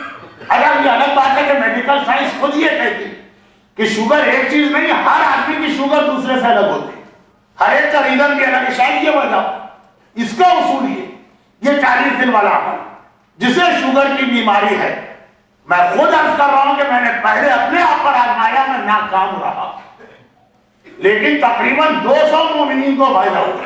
اس لیے بتا رہا، اپنے نام کی عدد نکلوائی شاعر سے، جو قطع وفات وغیرہ کہا کرتے ہیں نا، ان سے کہیے اس کے عدد بتائی، پورا نام آپ، اور یہ جتنا عدد نکلی روزانہ صبح پانی میں اس کو پڑھ کے پھونکیے، نہار، اس کے بعد پانی پیجیے، یا رب ادخلنی مدخل صدق واخرجنی مخرج صدق۔ 40 دن کے بعد آپ خود دیکھیے، شاید آپ اس 50% میں ہو جس کو یہ دعا بہت زیادہ فائدہ پہنچاتی ہے۔ ویسے اس دعا کے بینیفٹ اور بہت سارے، خاص طور پر گھر کی حفاظت، مگر شوگر کے حوالے سے پورے اسلام میں مجھے ایک ہی دعا ملی، اور وہ بھی آخری لوگوں کے لیے، وہ میں نے آپ کو بتا دی اور آخری کی۔ اچھا آج کل واٹر تھراپی بہت پاپولر ہو رہی ہے، یہ خود اپنی جگہ ایک الگ سائنس ہے، لیکن اسلام کا صرف یہ ایک مسئلہ ہے، آخری دعا۔ اس کے فوراً بعد جو دعا آیت ہے، آیت نمبر 1، جس کا ترجمہ یہ کہ جو ہم نے قرآن میں نازل کیا ہے شفاءً ورحمةً للمؤمنین، اس میں شفا ہے اور مومنین کی رحمت ہے۔ اس آیت کے بعد والی آیت، روزانہ صبح 7 مرتبہ پانی میں پڑھ کے پھونکیں اور اس پانی سے اپنی آنکھیں دھوئیں، یہ بینائی کے لیے ون آف دا موسٹ مجرب دعا۔ مجھے نہیں پتا میں نے جملہ اردو میں کہا کہ انگریزی میں کہا کہ کون سی لینگویج میں کہا، لیکن بہرحال بہت ہی زیادہ فائدے والی دعاؤں میں سے کیا آنکھوں کے بڑے بڑے پرابلم میں نے اس سے سالو ہوتے دیکھے ہیں۔ اس کے ساتھ آخری جملہ اپنی جگہ کہ جب بیماری بہت ہی اسٹرانگ ہو جائے، دیکھیے ہر آدمی کو اپنی ہر بیماری اسٹرانگ لگتی ہے، کسی کو بلڈ پریشر ہو گیا پہلی بار ہوگا اور کہتا بہت اسٹرانگ بیماری ہے، آج ہر تیسرا آدمی بلڈ پریشر کا مریض، آج ہر دوسرا آدمی ہیپیٹائٹس کا کیریئر، ہر جگہ نہیں، لیکن بہت اہم بیماری ہو جائے آج اس کا علاج وہی 2 دعائیں جن کے بارے میں کہا جاتا ہے کہ اس دعا کے ایفیکٹو ہونے کا راز یہ کہ دعا میں اس میں آدم، اللہ کا ایک نام جس سے اللہ یہ پوری کائنات چلا رہا ہے. جسے کمپیوٹر کا ایک بیسک پروگرام ہے جس سے کمپیوٹر چلتا ہے، اس کا آپریٹنگ سسٹم، کائنات کا آپریٹنگ سسٹم کا نام اسم اعظم. وہ کسی کو نہیں پتا کیا، لیکن دعائے مشلول اور دعائے جوشن کبیر، ان دو کے بارے میں کہا جاتا ہے ان میں کہیں ایک جگہ ہڈن ہے. تو بیماری کا سب سے آخری سلوشن چھوٹی سے لے کے بڑی تک یہی دو دعائیں، دعائے مشلول اور دعائے جوشن کبیر. لیکن اتنا یہ انٹرسٹنگ ٹاپک بنا دیا مومنین نے، یعنی week day Monday Tuesday Wednesday 3 ایک آدھ دفعہ کوئی میرا مہمان ٹورنٹو سے میرے کام سے آیا، اس نے کہا مولانا بابل ہوائی میں آخری اشرے کے ویک ڈیز بیٹھتے مومنین آ رہے، جو کئی جگہوں پہ پہلے اشرے کی مجلسوں میں نہیں آئے، تو یہ کیوں آ رہے؟ مجھے تو نہیں سننے آ رہے، میں بار بار پڑھتا ہوں. یہ ہے دعا. اتنا اس وقت لوگوں کا اہم مسئلہ بن گیا. اور جیسا کہ میں نے تقریر یہ شروع کی کہ دعا کا ایک اصول کہ دعا کرنے کے بعد کچھ چیزیں اللہ پہ چھوڑنا، اور یہ تو تھا ایسا جملہ جس سے دعا ذرا سی ویک بن رہی. جب اللہ ہی پہ چھوڑنا تو دعا کیے بغیر یہ معاملہ اللہ پہ چھٹیوں نہ چھوڑ. ذرا گھبرا جاتے نا، یہ 20 25 50 دفعہ والی دعا ذرا مشکل لگتی، مگر آخری جملہ یہ ہے کہ دعا اتنی اسٹرانگ عبادت ہے کہ میدان کربلا کے مشکل ترین اور اہم ترین مرحلے میں آقا حسین دنیا سے جاتے جاتے دعا دے کے گئے. دے کر گئے کا مطلب کیا؟ دعا سکھا کر گئے. یہ تاریخوں کا جملہ ہے. بس منزل مصائب آ گئی. کل کو ویسے بھی ایک ایسے امام معصوم کی شہادت کی مجلس جس کا مرنا ہمارے امام زمانہ کو یقین کر رہے. کل آپ ہوتا ہے نا بھائی، میں نے مومن سے کہا سنڈے کو میرے پاس آ جائے، نہیں مولانا وہ فلاں دوست کے والد کے چینل کی مجلس ہے، جانا ضروری. کل امام زمانہ کے والد کی مجلس ہے. کل آپ کو ڈائریکٹ امام زمانہ کو ان کی یتیمی پہ پرسہ دینا، جو کہ اس کے بعد تابوت بھی نکلے گا. مجلس اور ویک ڈے ہے، اس میں مجلس میٹر تھوڑا کم رہے گا، لیکن جو کہنا تھا مجھے آج تک میں نے کہہ دی. اب آخری ایک دو باتیں بہت اہم ہیں جو دعا کو سپرسیڈ کرتی کل. اور پھر اتنی دعا بھی نہ مانگے جو امام خمینی نے کہا کہ تمہیں پتہ ہی نہیں چلا کہ دنیا میں ہو کیا رہا. بہت خوش ہوتا ہے امریکہ تمہاری نماز شب سے اور 1000 گانے کے اللہ لگے رہو، اس میں پتہ ہی نہیں چلے کہ کیسا تمہیں بیوقوف بنایا جائے. یہ بھی پیغام اویئرنیس، دو چیز. لیکن آج دعا کی بات بحق یاسین والقرآن الحکیم وبحق طٰہٰ و یاسین وبحق القرآن العظیم وبحق کاف ہا یا عین صاد. اعمال عاشورہ کی جو الگ کتابیں چھپتی اس کے اندر یہ دعا عموماً لاسٹ پیج پر ہوتی ہے. یہ کسی پارٹیکولر مسئلے کے لیے نہیں. جب کوئی پریشانی آ جائے یہ دعا پڑھو. اور یہ دعا آقا حسین نے مولا سجاد کو تعلیم دی. آقا حسین بھی امام ہے تو سجاد بھی تو امام ہے. تو سجاد کو سجاد کے لیے تعلیم نہیں دی کہ سجاد کو ہمارے اور آپ کے لیے تعلیم کی. لیکن بظاہر یہ کہا تھا بیٹا سجاد آنے والے مرحلے بھی بہت مشکل مرحلے، قدم قدم پہ پریشانیاں ہوں، بیٹا اس دعا کو پڑھتے رہے. میں نے اپنے نانا رسول اللہ سے سنا کہ پریشانیوں کے موقع پہ اس دعا سے بہتر کوئی دعا نہیں. یہ کب بتایا آپ نے؟ یہ کب بتایا؟ یہ اس وقت بتایا جب آقا آخری رخصت کے لیے سجاد کے پاس آئے، کیونکہ کل امام زمانہ کے والد کی شہادت کی مجلس تو زیادہ تذکرہ 11ویں امام کا ہوگا، کربلا کا تذکرہ نہیں ہو پائے گا. مگر ایک بات کہہ دوں، ایام اللہ ختم ہو رہے ہیں. کل ایام اللہ کا آخری دن، 2 مہینے اور 8 دن آپ نے بڑی زحمتیں اٹھائی. آپ نے اپنا آرام قربان کیا، آپ نے اپنی نیند قربان کی، آپ نے کھانے پینے کے اپنے روٹین کو بدلا.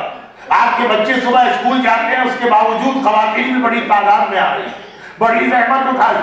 حسین کی دکھیاری ماں فاطمہ آپ کو اس کے لیے دعائیں بھی دے رہی. مگر یاد رکھیے کہ ہم نے آقا حسین کو بعد میں یاد کیا، آقا حسین نے ہمیں پہلے یاد کیا. اور 2 جملوں کے ذریعے یہ بات کہہ رہا ہوں. پہلا جملہ میدان کربلا کی آخری رخصت ہے، شیعوں کے لیے دعا بتا کے جا رہے ہیں. ہمارے شیعوں کو اگر غم حسین کے سوا کوئی غم ہو، اتنا خیال ہے آقا کو ہمارا. اور آقا کا دوسرا جملہ بہت اہم، آپ کے 2 مہینے 8 دن کی ساری زحمتیں قربان اس ایک جملے پر. اللہ اللہ ہمارے آقا کو ہمارا کتنا خیال تھا. جملہ کیا ہے؟ حسین کی رخصتی کا وقت آ گیا. شہزادی فاطمہ کہتی ہے اے میرے لال کے مسائل پڑھنے والے ذاکر حسین، میرے حسین کی رخصتی ضرور پڑھنا. فاطمہ کے لیے مشکل ترین موقع، میرا لال مرنے جا رہا جسے میں نے گرمیوں میں چکیاں پیس پیس کے پالا ہے. مگر فاطمہ کے علاوہ پورے خاندان اہل بیت کے لیے مشکل ترین مسئلہ تھا جب حسین رخصت کے لیے گئے. اور کس طرح گئے؟ صحن خیمہ میں آئے، ساری خواتین جمع ہو گئی، ہر ایک حسین کی الوداعی زیارت کر رہا ہے. حسین ایک ایک کو دیکھتے جاتے ہیں، سلام کرتے جاتے ہیں. السلام علیکی یا اختی زینب یا اختی ام کلثوم، بہن زینب میرا آخری سلام دو، بہن کلثوم میرا آخری سلام دو. بیٹیوں کو دیکھا، السلام علیکی یا فاطمہ الکبریٰ، السلام علیکی یا سکینہ، بیٹی کبریٰ بابا کا آخری سلام کو لے لو، بیٹی سکینہ باپ کا آخری سلام لے لو. ایک بار ازواج پہ نگاہ پڑی، میرا سلام لیلا پر، میرا سلام رباب پر. اصحاب امام کی بیوائیں بھی کھڑی ہیں، اصحاب امام کی مائیں بھی کھڑی ہیں. حسین نے انہیں دیکھ کے سلام کیا، السلام علی اللہ قتل اولادہن وازواجہن فی نصرتی. میرا سلام ان بیویوں پر جن کے سہاگ میری مدد کرتے ہوئے اجڑ گئے، جن کے بیٹے میری مدد کرتے ہوئے مارے گئے. ایک بار در خیمہ پر نگاہ پڑی، فضہ نظر آئی، السلام علیکی یا امی فضہ، اے میری ماں فضہ میرا سلام آپ بھی لیجئے. اور اس کے بعد کہا زینب اب میرے ساتھ سجاد کے خیمے میں چلو. زینب نے گھبرا کے کہا بھیا سجاد کے خیمے میں صبح سے شام تک آپ کئی بار گئے، اس وقت مجھے کیوں لے جا رہے؟ کہا صبح کی بات الگ تھی، ابھی کی بات الگ ہے. بوڑھا باپ اتنا زخمی ہے، جوان بیٹا چمٹ نہ جائے، کوئی تو ہو جو بیٹے کو باپ سے الگ کرے. مولا ہاتھ جوڑ کے جملہ کہوں، اگر سجاد بابا سے لپٹے تو الگ کرنے کے لیے زینب جیسی خوبی، اگر سکینہ بابا کے لاشے سے لپٹی تو عمر صاحب کے تماچے اور شمر کے گھوڑے.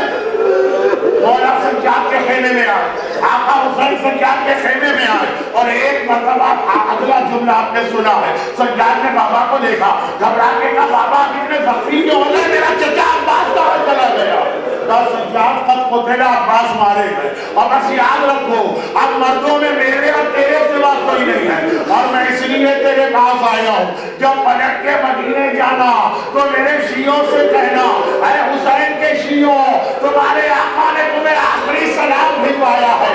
آئے بہنوں کو سلام کیا، بیٹیوں کو سلام کیا، بیویوں کو سلام کیا، اصحاب کی بیواؤں کو سلام کیا، آپ کو بھی سلام کیا. اے باب الحوائج کی اللہ دارو آقا حسین کا آخری سلام دو. دنیا سے جاتے جاتے کہہ گئے میرا سلام. اور اس کے بعد عجیب جملہ کہا، اور بیٹا میرے شیعوں سے کہہ دینا جب پانی پیئے تو اس 3 دن کے پیاسے کو یاد کرے. جب کسی غریب الوطن کی موت کی خبر پائے غلام مسافرت میں مارا گیا، ارے کربلا کے اس مسافر کو یاد کریں. اور کاش میرے شیعہ اس وقت ہوتے جب میں اپنے اصغر کو پانی پلانے لے گیا، اصغر کو پانی تو نہ ملا، 3 بار کا تیر ملا. ریاض القدس کا آخری جملہ بات ختم. اصغر کربلا کا وہ شہید ہے. حسین نے آپ کو اکبر یاد نہیں دلایا، عباس یاد نہیں دلایا، قاسم یاد نہیں دلایا، اصغر یاد دلایا. کربلا کا وہ شہید کہ ہر شہید 1 بار مارا گیا، اصغر 2 بار مارا گیا. پہلے حرملہ کے تیر سے مرا، 11 محرم ریاض القدس کی روایت. ایک بار عمر صاحب نے کہا شہیدوں کے سر میں اصغر کا سر نظر نہیں آ رہا. سپاہیوں نے کہا اصغر کا لاٹھا لے کے حسین ٹیلے کے پیچھے گئے تھے، بعد میں خالی ہاتھ آئے، ایسا لگ رہا ہے دفن کر دیا.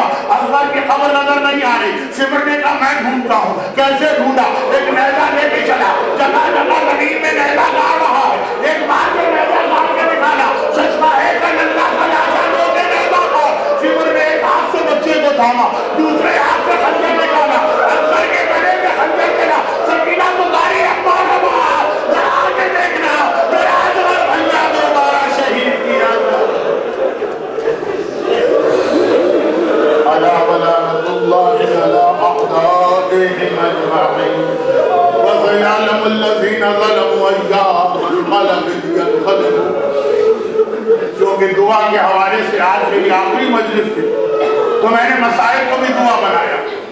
ہمارے تمام علماء اور مومنین اور مومنات کا تجربہ، اصغر کے مسائل میں دعائیں جس طرح قبول ہوتی ہیں، یہ خون ناحق رحمت خدا کو جس طرح جوش میں لاتا ہے، اتنی قبولیت دعا کے لیے اور کوئی واسطہ اور وسیلہ نہیں ہے۔ خدا بندہ تجھے کربلا میں 2 مرتبہ شہید ہونے والے حسین کے اس ننھے علی اصغر کا واسطہ، جو مومنین اور مومنات کوئی مصیبت و پریشانی لے کے یہاں بیٹھے ہیں، بحق خون معصوم علی اصغر ان کی تمام پریشانیاں دور فرما، ان کی ساری حالتیں پورا کر دے۔ پروردگارا ان مومنین اور مومنات کو غم حسین کے سوا دنیا اور آخرت کا کوئی غم نہ ملے، بیماروں کو اصغر کے نام پہ شفائے کامل عطا فرما، بے اولاد کو رباب کی اجڑی کوٹ کا واسطہ صاحب اولاد نرینہ فرما، جو صاحبان اولاد اصغر کا واسطہ ان کی اولادوں کو سلامت فرما۔ پروردگارا ہمیں جو روزگار کی پریشانی میں مبتلا ہیں، اتنا پیاسا اصغر حسین کو لشکر آبا سے درخواست کرنا پڑی، پیاسے علی اصغر کی پیاس کا واسطہ صاحبان ایمان کو روزگار کی ہر پریشانی سے محفوظ فرما۔ پروردگارا ہمارے تمام مرحومین کی مغفرت فرما، دنیا بھر کے شیعان حیدر کرار خصوصاً پاکستان، اب تو کوئٹہ اور ہم کو اتنا بڑا مسئلہ بنا، پروردگارا یہاں کے مظلوم صاحبان ایمان کی مدد فرما اور ان تمام ظالموں کو نیست و نابود فرما۔ خداوندہ کس اسلام کے لیے وہ لوگ اتنی قربانیاں دے رہے، ہمیں خود اور اپنی اولاد کو اس اسلام پہ چلنے اور چلانے کی توفیق عطا فرما، اور ان مظالم کے انتقام کے لیے اپنی آخری حجت وارث معصومین امام زمانہ کے ظہور میں پا۔ اللہ الرحمن الرحیم، الحمدللہ رب العالمین، والصلاة والسلام علی سید المرسلین، سیدنا و نبینا و مولانا و طبیبنا و حبیبنا و مقتدانا بالقاسم محمد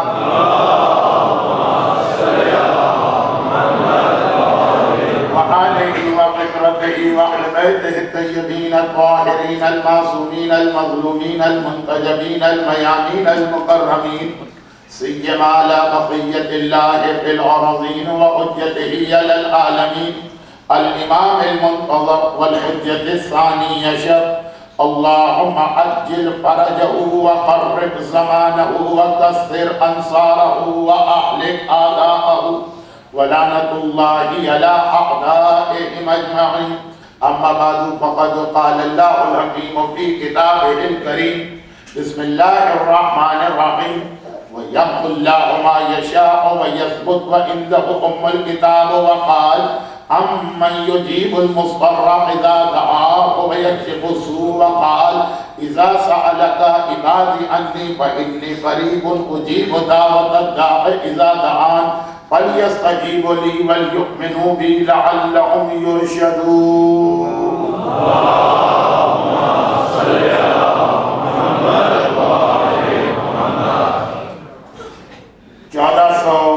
ہجری کے ایام ازا کی آج آخری مجلس ہے۔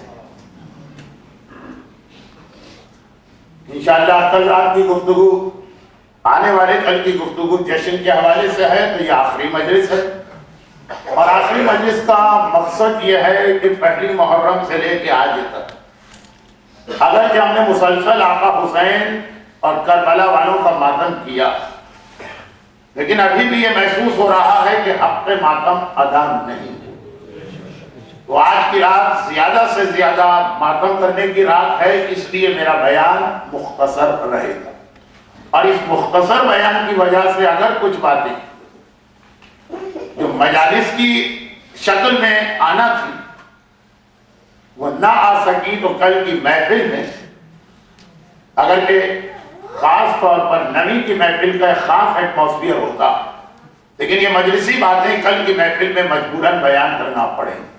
آج زیادہ سے زیادہ ماتم کرنا ہے، زیادہ سے زیادہ نوحہ خوانی کرنا ہے۔ آج خصوصی رات ہمارے ماتم کرنے والے بزرگوں، جوانوں اور بچوں کے۔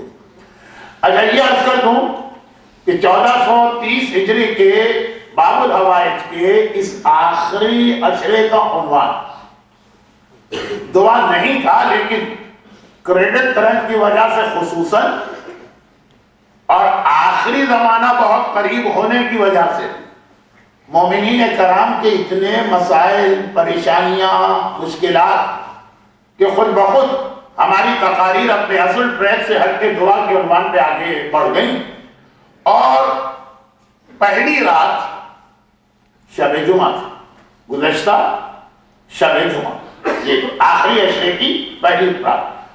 اس میں نے عرض کیا تھا کہ ہر شب جمعہ کے 3 عنوان ہوتے ہیں، بلکہ باقاعدہ میں کیلکولیشن کر کے آپ کو بتا رہا تھا کہ اگر 1430 ہجری چل رہی ہے تو اس کا مطلب یہ کہ 1430 سال جو رسول کو مدینے پہنچے ہوئے گزرے ہیں، ہجرت سے ہمارا سال شروع ہوا، اس کو ملٹیپلائی کریں 52 سے، تو اتنی شب جمعہ اسلامی حکومت کے قیام کے بعد پیغمبر مدینے پہنچے، یہ پہلی اسلامی حکومت کا قیام، وہاں سے لے کے آج تک اتنی شب جمعہ گزری، ہر شب جمعہ کے وہ 3 عنوان تھے، جن میں سے صرف ایک بات آئی تھی، 2 باتیں رہ گئی تھی، اور یہ تذکرہ تھا کہ یہ 2 باتیں پھر اگلی شب جمعہ کو آ جائیں۔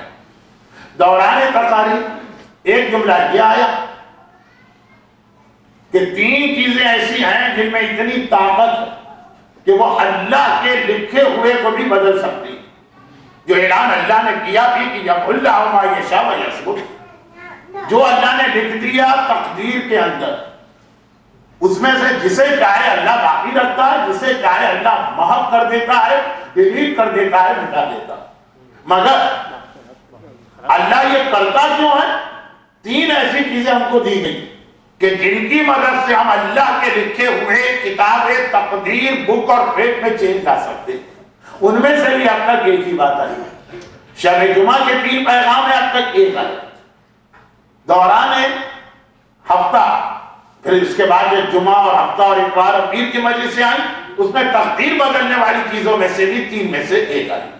تو اب گویا یہ دونوں باتیں نامکمل ہیں، آج اسے ہر صورت میں مکمل کرنا ہے، چاہے ان میں سے کسی بات کو صرف ایک جملہ دینا پڑے۔ اچھا، اب اس سے پہلے کہ ہم مزید کوئی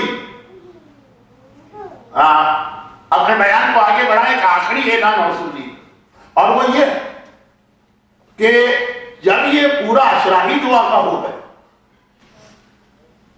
تو دعا کے حوالے سے میں نے شروع کے 2 دن 3 دن تو دعائیں بتائیں، پھر جب یہ دیکھا کہ اتنے دلچسپی مومنین میں ہے تو ساتھ ساتھ دعا کے پیرالل دعا کے اصول بھی بتانا شروع کی، جن میں پہلا اصول وہ ہے کہ جو خاص آج رات کے لیے ہے وہ میں بتا چکا ہوں، لیکن جب آج کی رات کا اصول ہے تو اس کو دوہرا دوں، اور دعا کے آخری 2 اصول کل کی محفل میں آئیں۔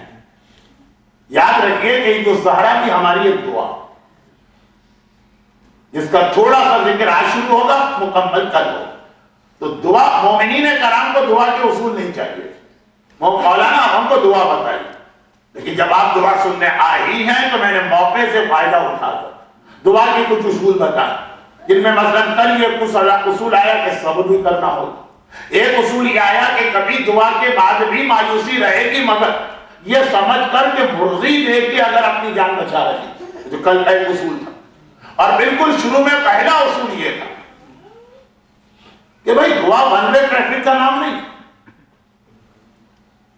اگر ہم اللہ سے کچھ مانگ رہے ہیں تو اللہ بھی تو ہم سے کچھ مانگ رہا ہے، وہ تو آقا ہونے کے اعتبار سے ہر چیز ہم سے مانگ سکتا، ہم تو غلام ہیں۔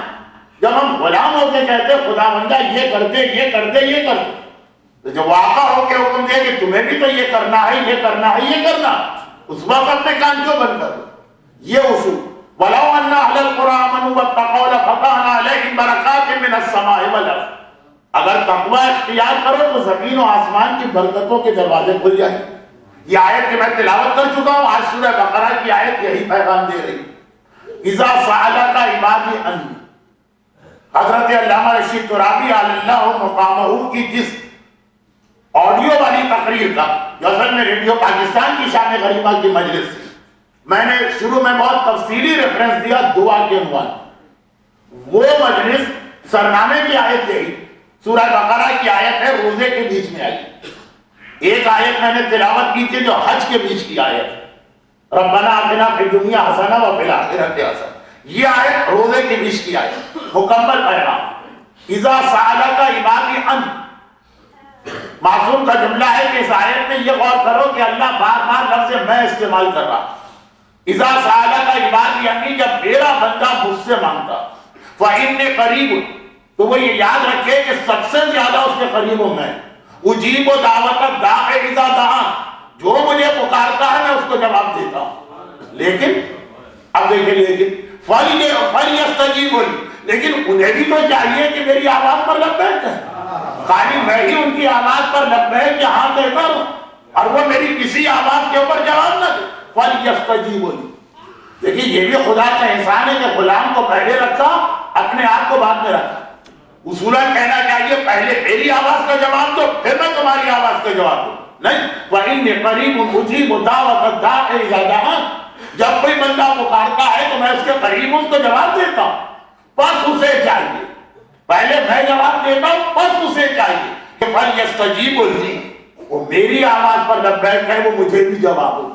کبھی اللہ نے کہا اقیموا الصلاۃ، آؤ نماز کے لیے، تو ہمیں بھی دوڑ کے جانا۔ کبھی اللہ نے کہا کہ قل للمؤمنین یغضوا من ابصارکم، آنکھیں نیچی کر لیں نامحرم کو دیکھ کر، اس کو بھی جواب دینا۔ کبھی مومنہ سے کہا کہ اپنے آپ کو نامحرم سے چھپاؤ، ان کو بھی جواب دینا۔ کبھی ہر ایک سے کہا کہ اپنے مال میں سے زکات و خود، غرض یہ کہ پوری شریعت تو نہیں پڑھنا ہے، لیکن قرآن خدا کا یہ اعلان کہ میں تمہاری پکار پہ لبیک کہتا ہوں، وَلْيَسْتَجِیبُوا لِی، تم بھی تو میری آواز کا جواب دو، وَلْيُؤْمِنُوا بِی، اور یہ والی بات کل کی مجلس میں آ چکی، اور میرے اوپر یقین رکھو کہ میں ہمیشہ تمہارے فائدے ہی والا عمل کروں گا۔ چنانچہ اگر کبھی نادانی کی وجہ سے تم ایسی بات مانگ رہے ہو جو تمہیں نقصان پہنچ جائے گی، یہ والی دعا کا جواب میں نہیں دوں۔ وَلْيُؤْمِنُوا بِی، میرے اوپر یقین رکھو، میرے اوپر ایمان کامل رکھو، لَعَلَّهُمْ يَرْشُدُونَ۔ سورہ بقرہ کی آیت دعا کے اصول کو اور سمجھا رہی ہے، لیکن میں نے بار بار عرض کیا کہ یہ اصول سب سے زیادہ شب جمعہ ہم کو یاد دلایا جاتا۔ آج 8 بجے دعائے کمیل یہاں ہوں، اور دنیا بھر کی مسجدوں میں اور امام باڑوں میں اور ہمارے اجتماعات میں دعائے کمیل کے شروع میں ہی جملہ آ گیا تو میں عرض کر چکا ہوں، اللہم اغفر لی الذنوب التی تحبس الدعاء، خدا بندہ میرے پہلے تو وہ گناہ معاف کر دے کہ دعا کو روکتے، پھر میں دعا مانگوں گا۔ دعائے کمیل بعد میں آ رہی ہے، شروع ہی میں پہلے پیج کے اوپر یہ لفظ ہے کہ وہ گناہ تو پہلے معاف کرا لو جو دعا کو روک رہے ہیں۔ تو دعا کا یہ ایک اہم اصول کہ کچھ ہمیں بھی کرنا، یہ ون وے ٹریفک نہیں کرے گا کہ خدا بندہ یہ کر دے یہ کر دے یہ کر دے یہ کر دے یہ کر دے، ہم پلٹ کے خدا کی کسی آواز پہ لبیک نہ کریں۔ شب جمعہ کی وجہ سے میں نے اس کو دہرایا۔ ایک بات تو یہ، اب آئیے تھوڑا سا موضوع کو آگے بڑھایا جائے، اور شب جمعہ کے 3 پیغام میں سے پہلا پیغام گزشتہ شب جمعہ سے شروع ہو کے آج تک چل رہا ہے، دعا۔ تیسرا پیغام بیان کرنے کا موقع نہیں، کیونکہ آج میرے پاس ٹائم نہیں ہے، پھر جو چیزیں آج نامکمل ان کے لیے میں نے عرض کیا کہ چلے میں ان کو محفل اور جشن میں بھی لے آؤں، لیکن تیسرا پیغام تو وہاں آنے کی گنجائش ہی نہیں۔ شب جمعہ کا تیسرا پیغام ہے موت کو یاد کرو۔ اب لوگ کہیں گے مولانا 9 ربیع الاول کی محفل میں بھی فشار قبر، سانپ اور بچھو اور موت آ گئی، جہاں دوسروں کی موت یاد دلائیے، ہماری موت نہیں۔ لیکن شب جمعہ اپنی موت کو یاد کرنے کی رات ہے، تو اب یہ والی بات تو میں کل لا ہی نہیں سکتا۔ ہر چیز کا ایک موقع اور ایک محل ہوتا ہے، کل کی محفل کا جو ایٹماسفیئر ہو، اگرچہ اس ایٹماسفیئر میں میری تقریر تو بالکل ہی فٹ نہیں اترتی، لیکن اس میں بھی اگر میں موت کے عنوان پہ بات شروع کر دوں، اس لیے یہ صرف ایک جملے میں سن لیجیے کہ ہر شب جمعہ 1430 ضرب 50 40 30 ملٹیپلائی بائی 52 ہر شب جمعہ موت یاد دلائی گئی، بلکہ شب جمعہ سے لے کے پورے جمعے تک، کیونکہ نماز جمعہ میں سورہ جمعہ پڑھایا جاتا ہے جس کے اندر 3 مسلسل آیتیں موت کے حوالے سے۔ کنڈیم یہودیوں کو کیا گیا، لیکن بہرحال اصول تو ہر ایک کے لیے، قُلْ يَا أَيُّهَا الَّذِينَ آمَنُوا إِن زَعَمْتُمْ أَنَّكُمْ أَوْلِيَاءُ لِلَّهِ مِن دُونِ النَّاسِ فَتَمَنَّوُا الْمَوْتَ وَلَا يَتَمَنَّوْنَهُ أَبَدًا بِمَا قَدَّمَتْ أَيْدِيهِمْ۔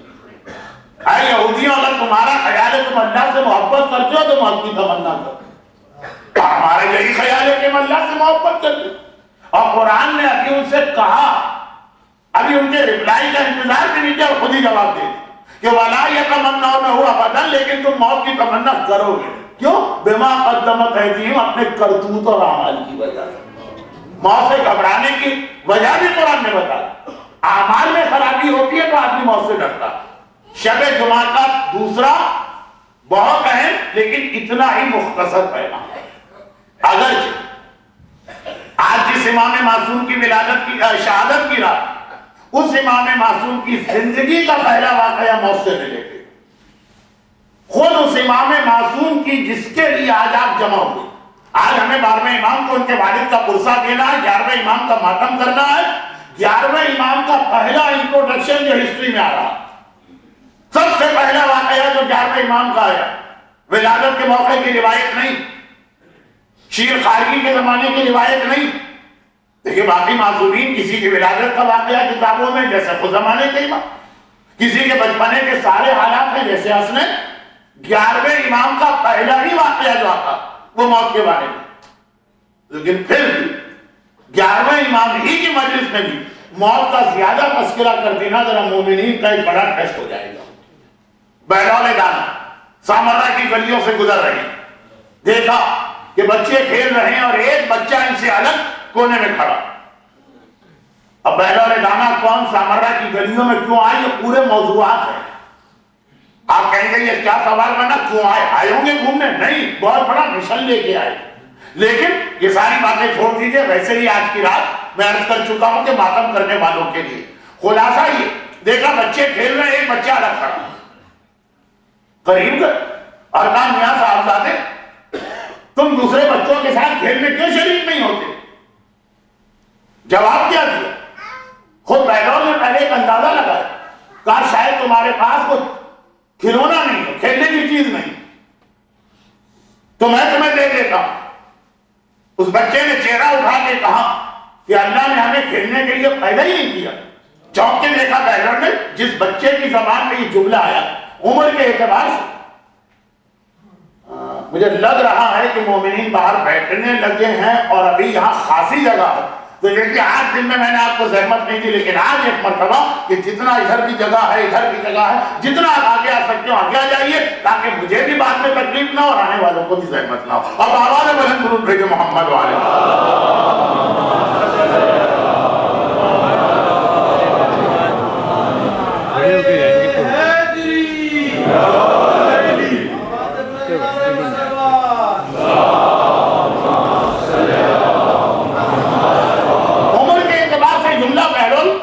شوق لگا، کہا کہ اگر کھیلنے کے لیے پیدا نہیں ہوا بچہ تو پھر کس کام سے؟ آیت کی تلاوت کیا، فَحَسِبْتُمْ أَنَّمَا خَلَقْنَاكُمْ عَبَثًا وَأَنَّكُمْ إِلَيْنَا لَا تُرْجَعُونَ. پروردگار کہہ رہا ہے کیا تم نے یہ سوچا ہے کہ ہم نے دنیا کی زندگی کھیل کود کے لیے بنائی؟ کیا تم پلٹ کے ہمارے پاس نہیں ہو؟ بہلول گھبرا. بہلول کسی عام آدمی کا نام نہیں ہے. آل محمد کا ایسا دیوانہ ہے کہ دوسری قوموں کے دانا بھی ایسے نہیں ہوتے. ایک بات چونک کے کہا، ایک جملہ کل میں نے مراجع کے اعتبار سے کہا تھا کہ ہمارے نائب امام ایسے ہیں کہ دوسری قوموں کو امام ایسے نہیں ملے. اور ایک جملہ آل محمد کے اس دیوانے کا چونک کے کہا، میاں صاحبزادے یہ جملہ آپ کے لیے اچھا نہیں ہے، آپ کی عمر بہت کم ہے، بہت چھوٹے ہو تمہارا ان چیزوں سے کیا تعلق؟ یعنی بچے تو معصوم ہوتے ہیں. کیا جواب ملا؟ آج کی رات شب جمعہ بھی ہے اور اس امام معصوم کی شہادت کی رات بھی ہے جن کا یہ واقعہ ہے. اور ہسٹری کے پیجز پر 11ویں امام کا پہلا انٹروڈکشن یہ جو کہا جاتا ہے کہ فلاں آدمی کے انٹری ہسٹری میں 11ویں امام کی انٹری اس واقعے سے ہوئی. فرمایا کہ ہے مرد بزرگ میں نے اپنی مادر کرانی کو دیکھا وہ چولہا روشن کرنے کے لیے، پرانا زمانہ فیول میں یہی لکڑیاں استعمال ہوتی، وہ لکڑیوں کو جلاتی ہیں لیکن اگر کبھی لکڑیاں آگ نہ پکڑے تو وہ پہلے چھوٹی چھوٹی لکڑیوں کو جلاتی ہیں، اس کو چولہے میں رکھ کے ان کی مدد سے بڑی لکڑیاں جلائی جاتی. میں ڈرتا ہوں کہ کہیں جہنم کی وہ چھوٹی لکڑی نہ بن جاؤ. بہرحال نے اتنا معرفت والا جواب سنا، چکرا کے کہا کہ آپ ہیں کون؟ تو جواب دیا میں 10ویں امام علی النقی کا بیٹا حسن عسکری علیہ السلام.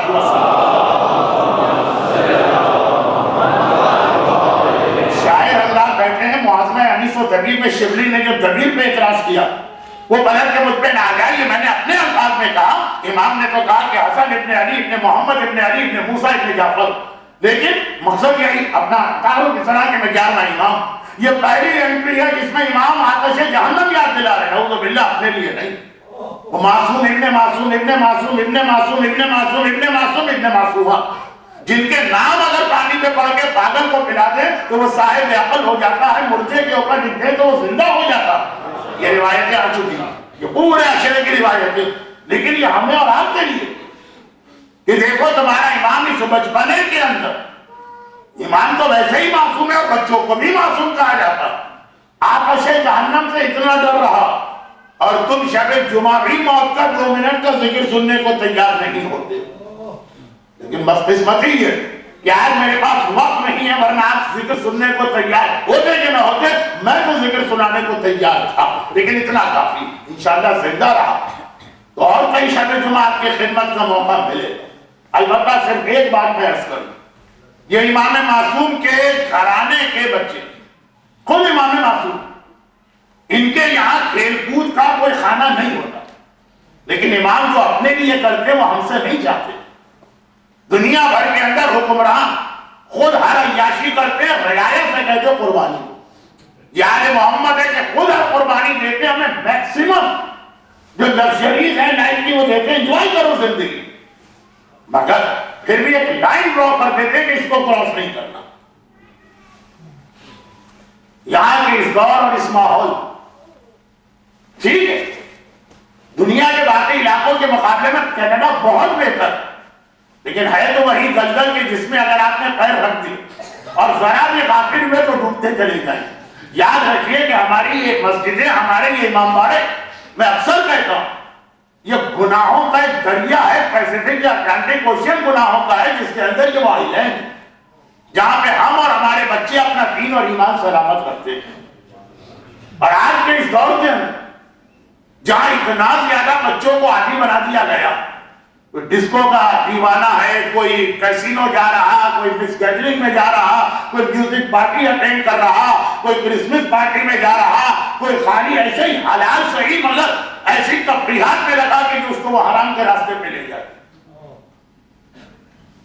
اس میں دیکھیے کتنے قابل قدر ہیں وہ بچے جو خود بھی ان تمام نقلیات سے اپنے آپ کو بچاتے ہیں اور ہمارے اور آپ کے بچوں کے لیے بھی انتظام کرتے ہیں۔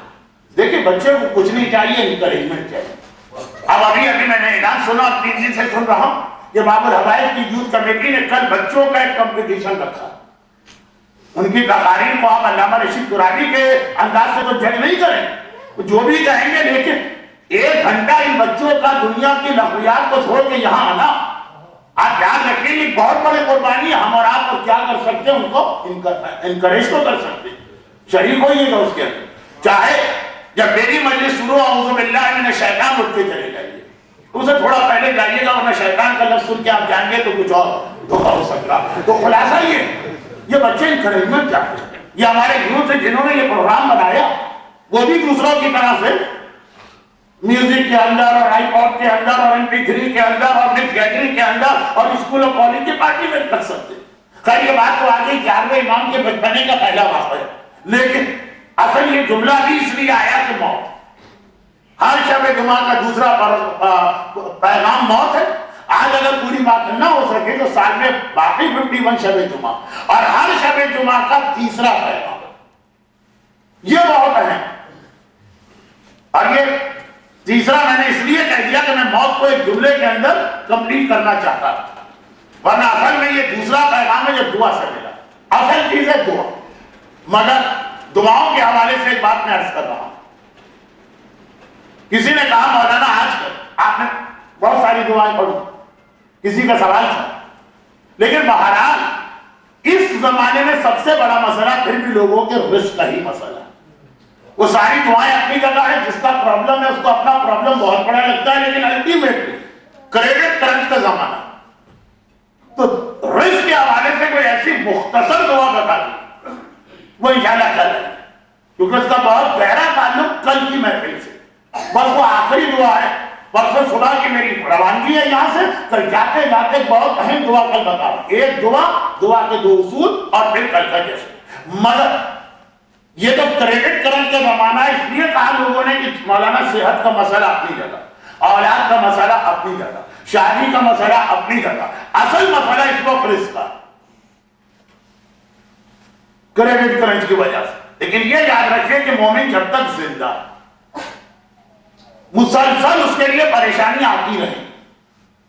جو میں نے ایک دن ایک جملہ کہا تھا اس کو کاٹ دیا تھا آج کے لیے کہ جتنی دعائیں آپ کو بتائی جا رہی ہیں آپ نے دعائیں پڑھی آپ کا پرابلم سالو ہو.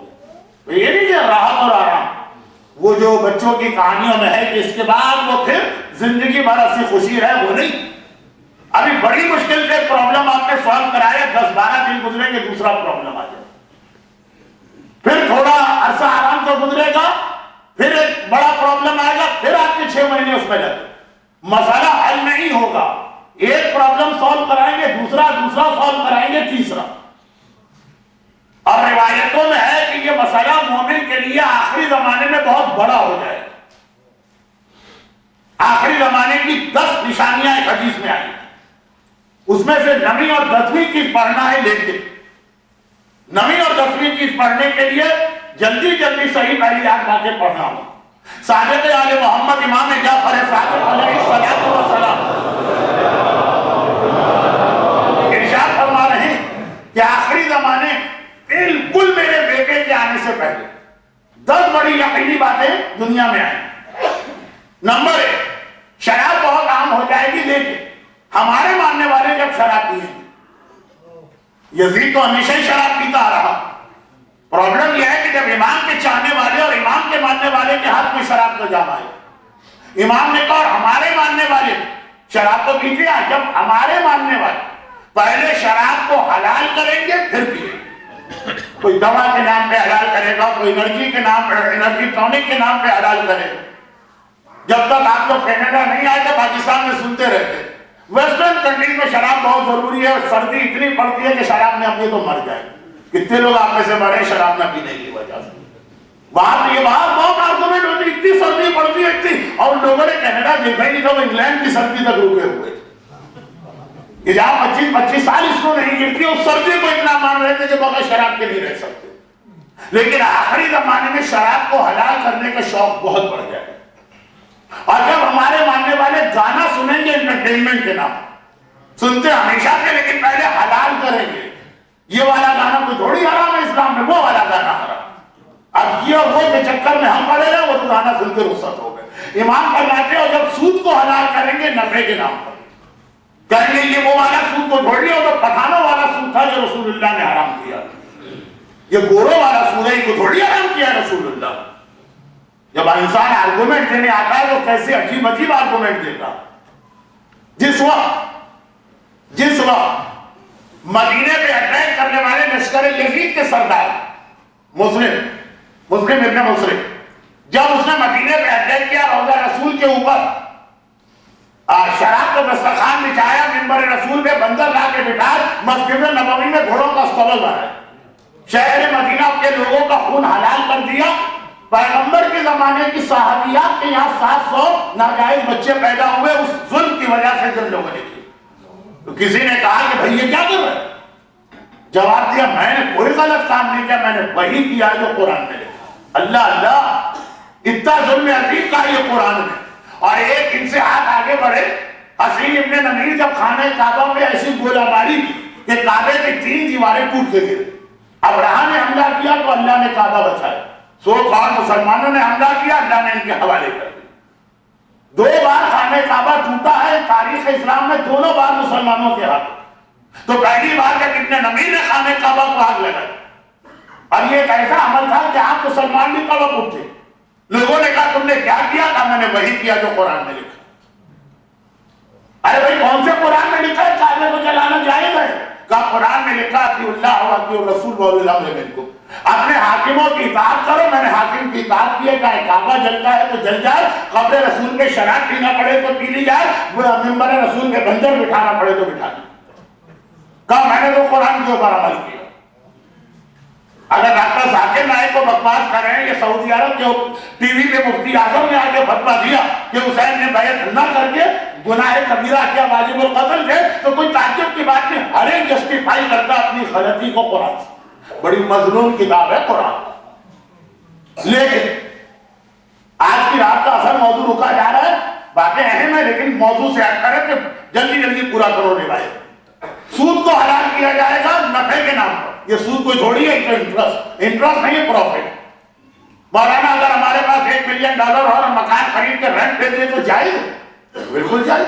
اور بجائے اس کو کہ مکان خرید کے رینٹ پہ دے، ڈائریکٹ $1 ملین کسی کو رینٹ پہ دے، یہ $1 ملین لے لو، ہر مہینے 3000 ڈالو، مجھے واپس کرو. تو اس میں کیا ہے؟ واہ واہ، ہمارے علماء کا کیا کہنا، ناک یوں نہ پکڑی گھما کے یوں پکڑی، ایسی بات تو ہے. مکان خرید کے رینٹ پہ دے، ڈائریکٹ وہی اماؤنٹ دے. ایسے ایسے سقراط بقراط افلاطون ہم سے ٹکراتے ہیں کہ ہمارا دماغ تو پچی ہو جاتا. کہا کہ جب سود نفع کے نام پہ حلال کیا جائے اور رشوت کو تحفے کے نام پہ حلال کیا جائے. یہ رشوت کو تھوڑی ہے، تو تحفہ ہے. یہ تو اس نے بچوں کے لیے مٹھائی دی ہے. اور یہ لفظ آج نہیں آیا، 1400 سال پہلے آ گیا. معاذ ابن جبل کو رسول اللہ نے یمن کا گورنر بنا کے بھیجا. جب ان کی مدت پوری ہو گئی واپس آئے. یا رسول اللہ کے بیت المال کی امانت میں لایا. یمن کے لوگوں نے اتنا زکات دی، اتنے خمس دیا، اتنا صدقہ دیا، مختلف آئٹم پوری انہوں نے 3 4 5 ان کے پاس باکس تھے، ہر ایک پہ لیبل لگا تھا، وہ دیتے گئے. ایک آخر میں تھیلی تھی، وہ روک لی. اور پیغمبر نے کہا یہ کیوں روکے؟ کہا نہیں یا رسول اللہ، اس کو بیت المال سے تعلق نہیں ہے، یہ لوگوں نے مجھے گفٹ دیے. پیغمبر نے کہا اگر تم یمن کے گورنر نہ ہوتے تب بھی کوئی گفٹ دیتا. تو یا رسول اللہ، لوگ پھر اپنے بھائی کو نہیں دیتے تو میرا کون سا ایسا رشتہ تھا گورنر ہونے کی وجہ سے ملے. کل یہ بھی جمع کرو، یہ بیت المال کا حق ہے، یہ تم کو رشوت دی گئی ہے تحفے کے نام پر. آخری زمانے یہ چیز عام ہو جائے گی. لیکن حدیث پوری کرنا ہے 9ویں اور 10ویں جملے میں، لا یبقى من الاسلام الا اسمه ولا يبقى من القرآن الا رسمه. 5ویں اور 6ویں چیز، شراب، سود، گانا، رشوت. جب ہمارے ماننے والے قاضی شرع نہیں، وہ تو ہمیشہ ہی حرام کو حلال، حلال کو حرام کرتا. جب امام کا جانے والا حلال کو حرام، حرام کو حلال اپنی مرضی سے کرنے لگے. اور 5ویں چیز جب یہ ہوگا تو یہ 5ویں اور 6ویں چیز آٹومیٹک ہو جائے گی. امام نے کہا اسلام تو صرف نام رہ جائے گا اور کہیں اسلام نہیں ہوگا. نام والدین نے رکھا ہے، اس سے پتہ چل رہا ہے کہ مسلمان، لیکن نہ شکل میں، نہ صورت میں، نہ اخبار میں، نہ عادات میں، نہ کردار. 6ویں چیز، وَلَا يَبْقَى مِنَ الْقُرْآنِ إِلَّا رَسْمُ. قرآن صرف کاغذ پہ لکھا نظر آئے گا، کسی مومن کی زندگی میں قرآن کا کوئی دخل نہیں ہوگا. جبکہ معصوم نے قرآن مومن کی تعریف کی کہ ہر مومن اپنی جگہ ایک موبائل قرآن ہوتا ہے، جو قرآن میں لکھا ہے سر سے پیر تک مومن کو دیکھو گے وہی نظر آئے. اب ایک ایک جملہ ایسا ہے کہ تشریح کرنے جاؤں تو آدھا گھنٹہ بھی کم ہے. 7ویں اور 8ویں کی اب امام فرماتے کہ 7ویں چیز یہ کہ اچانک دنیا میں نیچرل ڈیزاسٹرز بڑھ جائیں. اچانک ہر دور میں رہے نیچرل ڈیزاسٹر، لیکن ان یوزول ٹائپ کے ہونے لگے. لیکن 8ویں چیز اس پوری روایت میں واحد خوشخبری والی، اور کہا کہ خراسان کے علاقے سے ایک ایسا اسلامی انقلاب دنیا کے سامنے آئے جو میرے بیٹے سے جا کے مل جائے. آج بھی 30 سال بعد بھی کچھ مومنین انقلاب ایران کے اتنا مخالف بیٹھے ہوئے جیسے اپنی تقدیر میں لکھوا کے آئے تھے کہ انقلاب کی مخالفت کر نہیں کرتا. پوری یہ بھی ایک مجلس ہے. آج میرے ساتھ پرابلم یہ 9ویں اور 10ویں تھی. آخری 2 چیزیں امام ارشاد فرما رہے ہیں. 9ویں چیز یہ کہ ہمارے چاہنے والوں کے دنیا میں زندگی گزارنا اتنا مشکل ہو جائے کہ اگر وہ کسی جزیرے میں جا کے بیٹھے تو دشمن وہاں پہنچ کے ان کو شہید کرے گا. کسی جنگل میں جائیں تو دشمن وہاں پہنچے گا. کسی جانور کے بل میں جا کے چھپے تو دشمن وہاں پہنچے گا. کسی پتھر کے پیچھے بیٹھے ہو تو پتھر پکار کے کہے گا کہ پکڑنا یہاں پہ کیوں نہیں چھپا ہو. پتھر کیسے بولتا؟ یہ جو آج کل کی جدید ٹیکنالوجی آپ نے خالی اخبارات میں یا کتابوں میں پڑھا. پاکستان کے اندر تو ہر چیز ہم اپنی آنکھوں سے دیکھ رہے ہیں، لیکن بات بہت زیادہ پھیل جاتی ہے. کل کی مجلس میں کوئٹہ کے 5 مومنین کی شہادت کے حوالے سے میں نے گفتگو کی. بہت سارے مومنین کل نہیں تھے، مجمع سے لگ ہی رہا. کل کوئٹہ، پارا چنار، ہنگو. لیکن اوورآل 9ویں نشانی یہ کہ اگر مومن یہ ساری چیزیں چھوڑ دیں، نعوذ باللہ کہ ٹھیک ہے ہم مزہ امام، نعوذ باللہ، میں خالی مثال کے لیے کہہ رہا ہوں، اگر کہ مثال بھی ناقابل یقین، پھر بھی ہمارا دشمن اس کو چھوڑے گا نہیں. جانور کے بل ہو کہ پہاڑ ہوں کہ پتھر ہوں کہ جزیرے ہوں کہ جنگل کا اتنا مشکل زمانہ ہو. اچھا اسی کو لے کے آپ موضوع آگے بڑھانا، لیکن 10ویں چیز بھی سنا ہی.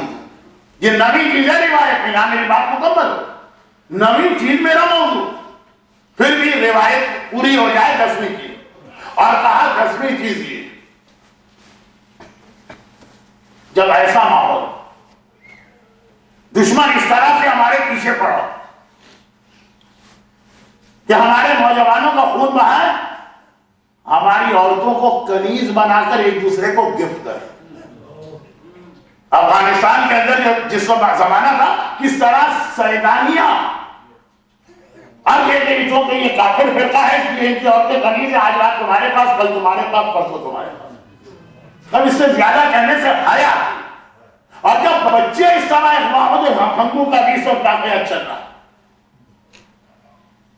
یعنی کہیں پر مومن کو چین سکون نہیں مل رہا، روزی کے ذرائع الگ تباہ کیے جا رہے، جان الگ لی جا رہی، عزت و آبرو الگ خطرے میں، کیا ہوگا جب مصیبتیں پڑتی ہیں نا، تو لوگ واقعاً جو دشمن ہوتے ہیں وہ بھی فرق کیجئے، دو دشمن ہیں لیکن اچانک دونوں پہ اٹیک ہو، اپنے ڈفرینسز بھول کے قریب آ جاتے ہیں کہ بھائی کم از کم اس وقت تو آ جاؤ، نبی نشانی کے پوری دنیا ہمارے چاہنے والوں کی دشمن، پتھر پر پکار کے کہے گا کہ مومن یہاں چھپا ہے، آکے اسے قتل کرو۔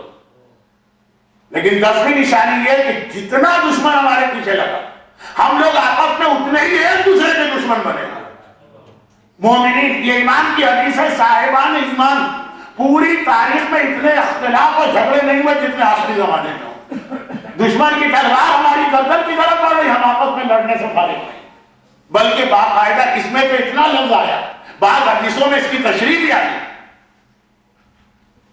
بعض حدیثوں میں اس کی وضاحت بھی آئی، جس میں ایک حدیث میں اس لیے پڑھتا ہوں کہ یہ بھی وہ مظلوم امام ہے کہ جو نہ صرف یہ کہ ہمارے 14 معصومین میں ہے، 12 امام میں ہے، بلکہ یہ پنجتن میں بھی ہے، اور ان کی حدیثیں لوگوں کو سب سے کم یاد ہے، پنجتن میں بھی شامل ہیں، لیکن اتنا زیادہ نیگلیکٹڈ امام ہے ہمارے دوسرے امام، امام حسن مجتبی علیہ الصلوۃ والسلام، نیگلیکٹڈ کہ لوگوں کو نہ ان کے حالات پتہ ہے نہ ان کی حدیثیں، جبکہ یہ پنجتن کے اندر، لیکن پنجتن میں بھی سب سے کم جن کا ذکر اور یہ حدیث ان کی۔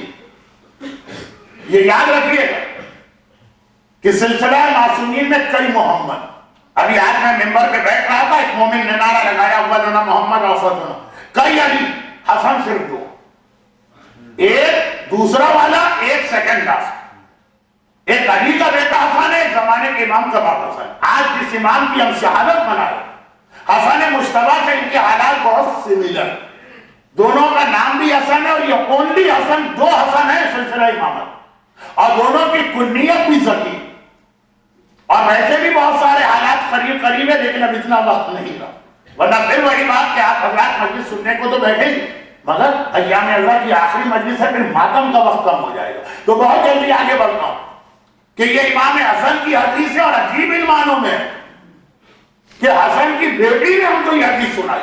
بہت کم حدیثیں ہمارے پاس ایسی ہیں جو اہل بیت کے گھرانے کی خواتین سے آئی، کربلا کے مسائل میں تو کچھ حدیثیں آئی ہیں، وہاں تو مجبوری تھی، وہی آئی وٹنس تھی وہ خواتین، اس کے علاوہ بہت کم حدیثیں ایسی ہیں جو اہل بیت کے اطہار کے گھر میں بیٹھنے والی ان خواتین نے کہ واقعاً فرشتوں نے بھی جن کا آنچل نہ دیکھا انہوں نے ہم تک پہنچایا، بہت کم، جن میں سے ایک حدیث خدیر ہے جس کے لیے میں معصومہ قم کی وفات کی مجلس میں ایک جملہ کہا تھا، سوال آ گیا مولانا ذرا سا اس جملے کو واضح کر دیں، گرچہ آج سے وہ irrelevant ہے لیکن ان مجالس میں بات آئی، میں نے کہا تھا کہ معصومہ قم کے حوالے سے بڑی دلچسپ سی حدیث ہمارے پاس آتی ہے، دلچسپ اس سینس میں کہ یہ حدیث ہے کہ خدیر میں پیغمبر نے فرمایا من کنت مولا فعلی مولا، دلچسپ ان معنوں میں ہے کہ حدیث کا نام ہے فواطم، فواطم پلورل ہے فاطمہ، معصومہ قم کا نام فاطمہ، وہ فرماتی ہے کہ میں نے اپنی پھوپھی فاطمہ سے سنا، اور وہ فرماتی ہے کہ میں نے اپنی پھوپھی فاطمہ